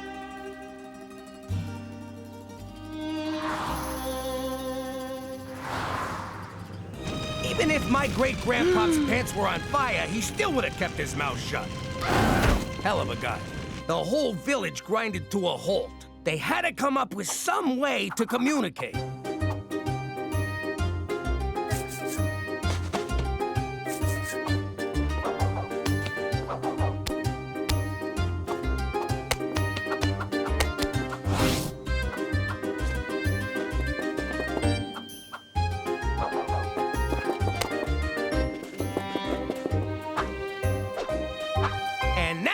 Why Italians talk with their hands. Because of omerta? I don't think that's true, Pop. Oh, yeah? Ow! You know what that means? Or did I stutter? Forget about it? Let me tell you something about a friend of ours named Jimmy. I made the wise guy and the capo with the gambini. But when he found out that they'd be whacking whacking Uncle Cheech. He take the boss, he threw him from the 19th floor suite. Wasn't much along till the mob all wants him dead. So Jimmy had no choice but to talk to all the feds. The feds will say they help if they could use him as a pawn. So he ratted out his friends and moved to Saskatchewan. Forget about it. Forget about it. Forget about it. Oh, forget about it.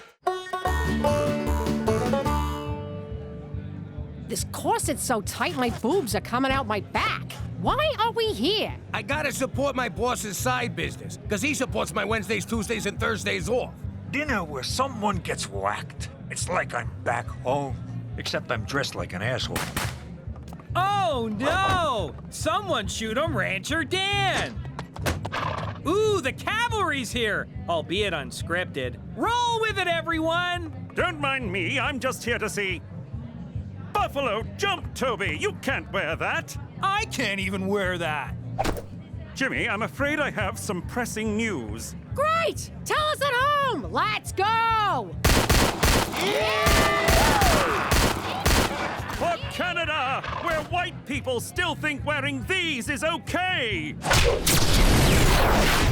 Oh, dances with horse make big 'em angry. Run many paces. Am I right, guys? All right, McCool, so what's this news? There's no easy way to say this. Oh, crap, we're moving again. Who'd you rat out this time, hop-along sack of shit? I, for one, welcome a fresh start. That's because you got caught in class with a sleep boner. It's your grandmother in Sicily. No! I'm afraid she's dying.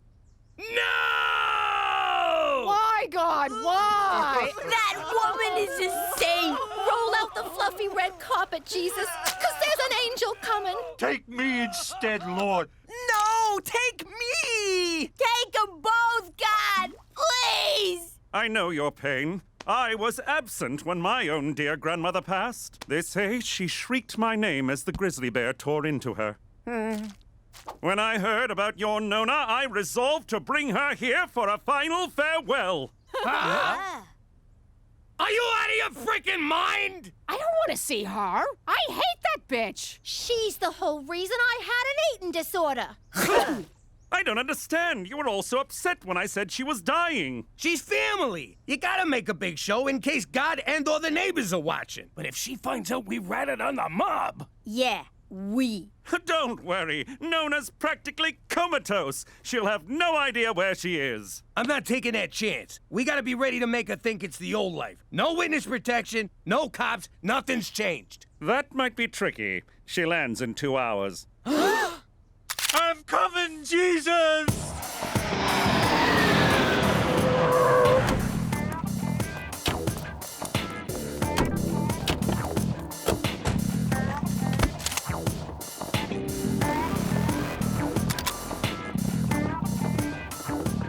All right, one more time. Forget about it. What the hell's wrong with you? Sorry, I'm nervous. You heard me say it like 1,000,000 times. It's here. See? What did I tell you? Shh. Jimmy? That's right, Nona. It's Jimmy. Winnipeg Jets! She's up! That means you're up, Serpico. Make it good. Forget aloud, Internet. So, Jimmy, I see you bring a the whore. Hello, Nona. And the crybaby. Santa Lucia! Don't feed this one after midnight. How you doing? Back in the day, I made a lot of money selling protection. That's when someone pays you not to hurt them. It's like buying insurance, except you don't get nothing in return. Oh, wait, it's exactly like buying insurance. There was this one guy, Don Gambini's wife's cousin. The Don said we were allowed to collect protection off him, but we had to do it nice. I couldn't break his face, so I had to be creative. But I was a wise guy. What the hell did I know about creativism? Gimme, gimme, gimme, gimme money! I learned how to play this stupid thing for nothing? I got blisters on my fingers. It's me stomping on your head because you didn't pay protection. You don't see it? I thought it was a duck riding a pony. Or maybe a giant wang.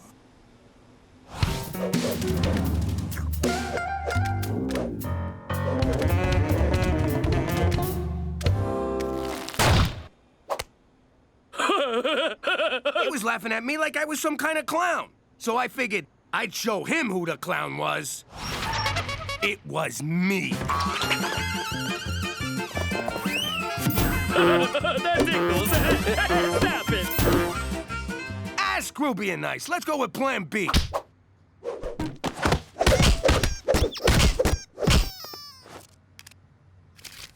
Being creative is fine, but sometimes you just gotta kick some ass. Well, one thing ain't changed since Brooklyn. You're still a fucking clown. Gina, don't swear when you insult your father. Forget about it, kid. Fuck you. Don't tell me to fucking forget about it. How you doing? In the old life, the trickiest part of pulling off a big heist was dividing up the loot. So many fingers, so little pie. Seems a shame to give all this money away, considering these guys already skimmed it behind my back. So I want you to put a little surprise in the boxes. Jimmy, you are a no-good, backstabbing scumbag who'd sell out his own mother to turn a buck. And I mean that from the bottom of my heart. Ah, Cheech, you always know what to say. Thanks, pal.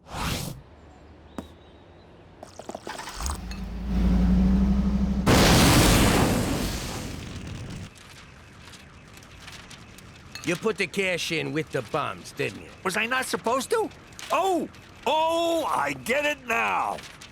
Come here, you. I can't stay mad at you. That ain't what happened. You went to town on me with a baseball bat. So? You deserved it. I still got Louisville Slugger imprinted on my ass. You know what you are? A brutal, bloodthirsty hood who'd beat up his own mother for crossing him.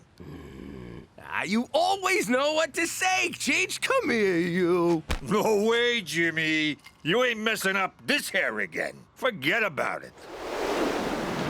Let me tell you something about a friend of ours named Jimmy. I made the wise guy and the capo with the gambini. But when he found out that they'd be whacking Uncle Cheech, he'd take the boss, he threw him from the 19th floor suite. Wasn't much along till the mob all wants him dead. So Jimmy had no choice but to talk to all the feds. The feds will say they help if they could use him as a pawn. So he ratted out his friends and moved to Saskatchewan. Forget about it. Forget about it. Forget about it. Oh, forget about it.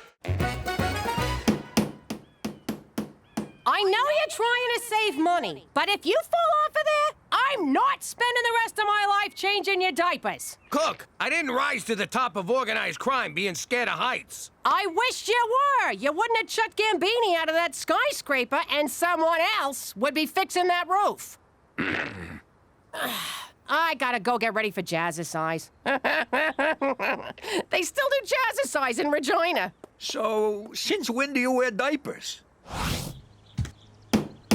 Are you done yet? I'm bored over here. What are you doing? Who's holding my safety line? I tied it off. What am I, a mook? See you later, boys.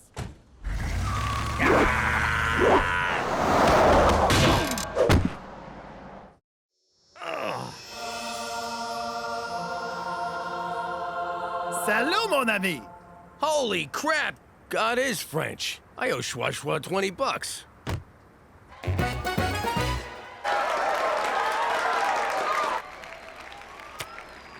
I can't believe they're forcing me to be on the stupid debate team. Next time, think before skipping class to drive a friend to an abortion. Yes, that's right. A friend. Madam Chairperson, judges, esteemed yet poorly prepared opponents from the Catholic school. Shut up! Jesus totally rode a dinosaur.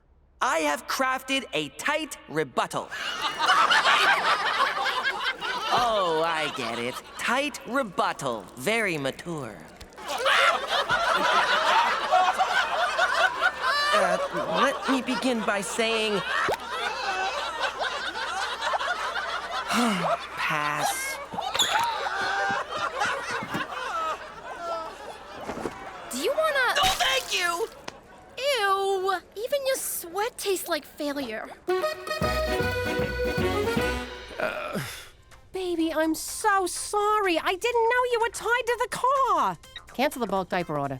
Hello, I'm Jacques. Glad you're okay. Hey, Jack. Jimmy. See this TV he's got? It's like you're right there with the Wiggles. Oh, speaking of Wiggles. This is my wife, Jeanette. Do you mind my asking, but were you ever a dancer? Mais oui, but not with the clothes on, eh? I knew it! A sister stripper. Give me 5. Up top. Want to help me put up my stripper ball? Yo, Cheech, quit staring at her ass. Why don't you take a picture? I like this guy already. Well, we don't got no more Labatt's. Where does the guy get the beer in vagina? I know it's Ragina, but vagina make me laugh. Trust me, that joke gets old quick. So, Jacques, where's that accent you got from? France? No, I'm from the place with the man's skirt and how you say it, squeeze bagged of music. Scotland? Oui, c'est ça. I'm from the Scotland. I think main skirts are Greenwich Village. What's your last name? It's Boucher. McFelcher. I already told you once, bud. Feet off the table. Okay, but first you kiss my hairy ass. You believe this, Chief? A bar fight! It's like I'm 12 again. I know Botox helps excessive perspiration, but why do you care? If I gotta be on a team full of losers, I want it to be a winner. You're our only hope. Doc, fill these pits with everything you got. Ew, now his face is leaking. I got this one. Everyone at headquarters had a good laugh when they heard I had to bail you out of jail yet again, Jimmy. Did anyone mention me? We didn't start it. We just joined in when it got going. Oh, of course. You didn't do it, just like the last time and the time before that. There will come a day, Jimmy, that I won't be there to catch you when you take yet another of your enthusiastic leaps from grace. Oh, you'll be there, McCool. You got no friends, no life. You got nothing. He's right.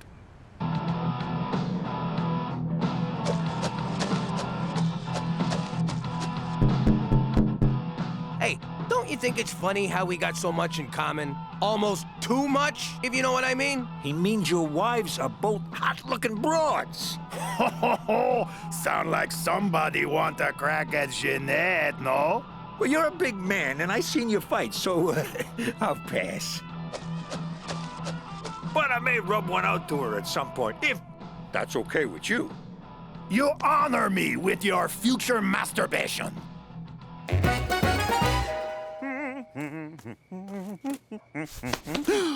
Still rocking the dress reds, McCool? You look like a giant apple with legs, man. David Suzuki's wispy beard. Slade Donovan. Lanny McDonald's magnificent mustache. That's right. What are you doing here? You need something. What I'm doing here is above your pay grade. What I need is for you to do your damn job, Dudley Do-Wrong.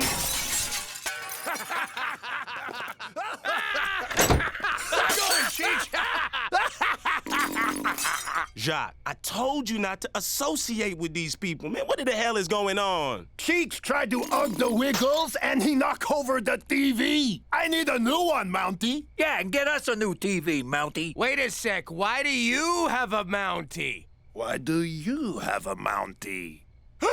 Witness protection! I was a biker in Quebec who ratted out my own drug suppliers. I was a capo in the mafia who killed my own boss. I knew you McDougal boys had that dirty rat deep inside you. Actually, mine's a hamster. Say goodbye, Jimmy. Protected witnesses are forbidden to fraternize. Jacques! Jimmy! Jacques' hot wife! Why am I under house arrest? Jacques' the one who started the bar fight. Geez, I just can't stop ratting on people. And I cannot have you making me look the fool in front of my fellow officer. Until Jacques testifies, Slade wants you to stay indoors and be a good boy. What am I, a puppy? Metaphorically, yes. So don't make me rub your nose in it whilst hitting you with a rolled-up newspaper, which I would never do in reality, as cruelty to animals is most un-Canadian. Unless you're an Inuit seal hunter, then it's a matter of survival. But I like hanging out with Jacques. He's the first cool friend I've made here in Vagina.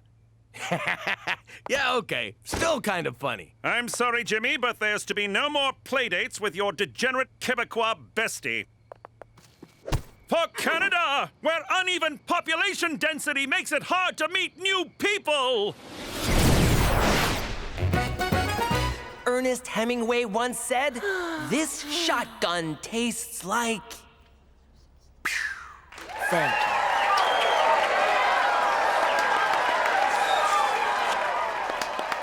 I never understand what's going on at these talk fights, but we won, right? Somehow, even though I pulled that argument out of my butt, they don't seem to care what I say. Your face is doing all the work for you. That's ridiculous. People aren't that shallow. Sorry. I just kind of got lost in your eyes. Teresa, snap out of it. Okay, if you insist. Insist! I meant insist! Ew?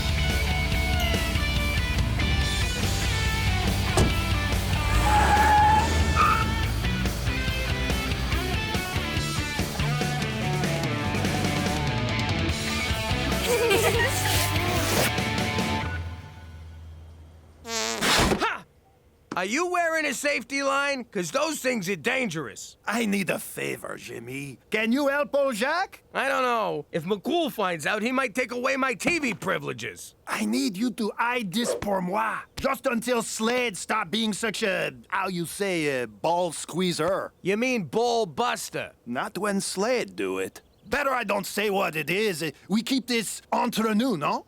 I don't know what under nuno means, but you better be careful. You don't want to get kicked out of the program. Who give a shit, eh? Oh, you just did. Something smells fun. What do you suppose it is? What? My crime doll was tingling. Bolivian marching powder? Let me just say, I am so glad you're back in business, Pop. I never really lost faith in you. It ain't mine, Gina. So you stole it? Even better! Sorry, kid. Ah, you rat bumstead stool chicken sucker butt. Damn it! I'm so mad I can't even curse right! How you doing? Back where I grew up, you had 3 career options. Cop, priest, or gangster. My old man was a wise guy, so that's what I was. Who doesn't want to grow up to be their pop? Unless he's a priest. Then you got bigger problems. Or a cop. In which case, fuck you.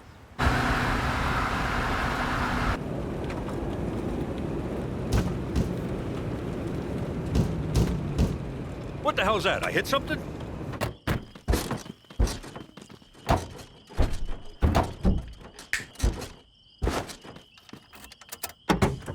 Jimmy, what are you doing back here? Impersonating a spare tire. What's it look like? I want to learn the family business from Pop. You're too young for this, kid. Go hitch a ride home. At his age? Are you nuts? That ain't safe. Here, take this with you. I wanted Pop to let me stay, but he was being such a prick. I mean, it's not like I was some kind of moron or anything. Oh my God, I'm so sorry! Don't worry about it. We're out here to whack Paulie anyway. You made your bones, kid. You murdered a man, then bonded with your father over it? Technically, it was manslaughter. And I'm just saying, it was a nice moment. Not for Paulie, it wasn't. Gut shots take forever to kill you. Bastard lingered for days. Don't listen to him, Pop. I think bonding over some jagoff with more holes in him than Swiss cheese would be great. Let's start with Cheech. This kid, what a card. How you doing? Actually, who cares? Shut up and let me talk. To me, crime is like any other business, except with more killing and less resumes. Yet both use an equal amount of paper clips. It don't matter if you're a banker or a good fella. You still gotta climb the corporate ladder. Jimmy, give me a ride to the track. I'm feeling lucky. Ah! And can I borrow your pants? Unless you're Cheech. He always had a different career philosophy. I'm telling you, Jimmy, the key to success is aiming for the middle. You mean like a gut shot? I mean your career. If you're on the bottom, you're always going to get stepped on. Ain't that right, Mario?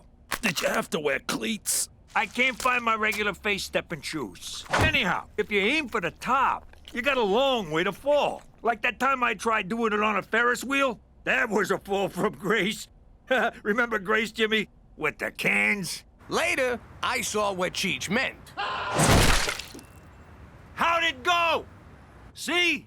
Gambini'd still be alive if he just aimed a little lower in life. Or if Jimmy aimed for the wall instead of the window. You do understand, Mr. Middleman, that you're the reason I had to kill him. Understanding is for overachievers. Well, you aimed us to the middle of nowhere, you stinking moke!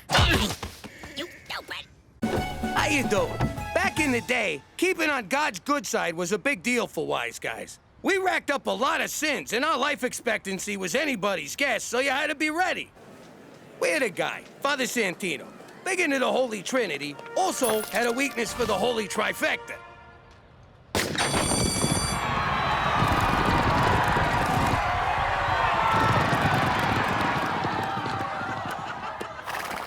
But he always lost, which I figure was God's way of saying, hey, what the f*** you doing? So he borrowed from me. And since Goodfellas never had time for church, this was a chance to bring church to us. Bless me, Father, for I have sinned like f***ing crazy this week. The convenience was undeniable, especially when a gang war broke out. Thanks, Father. Oh, gotcha, Guido! Oh, crap. Now I gotta go back in. It was all part of keeping a slate clean with the man upstairs. You confess to God, then the feds. You'd confess to anyone who'd listen, you rat-faced stoolie Judas! She's got a point, Jimmy. Shut up! Greetings, friends and potential bullies. Before Pop bravely tattled on the mob, there was a time when he had to go what wise fellas and good guys refer to as straight. Why are you crying? I just got this hard-ass parole officer who's making me get a regular job. That's for getting pinched in the first place. How you doing? It's me, Gina. Yeah, I'm driving. I'm not wearing a seatbelt neither. Blow me. Before Pops became the fattest stool pigeon in history, he was my hero. If there was an award for Father of the Year, Pop would have got it. Don Francesco says hello. Then this happens. So I look at the FBI guy and say, you stinking feds can blow me. I ain't testifying against nobody. Then the man from the Fed says, but the mob is gonna kill you and your whole family, Jimmy. You with me so far, kid? I get it. You're turning rat. Just wait, there's more. If you testify, we can give you immunity. Do you know what immunity means? Enough with the fucking puppets! Oh! Now, Pops is the puppet and the feds are the ones pulling the strings. This is the thanks I get for saving all your lives. And if you don't think I'm better off dead than living in Canada's icy butt crack, forget about it.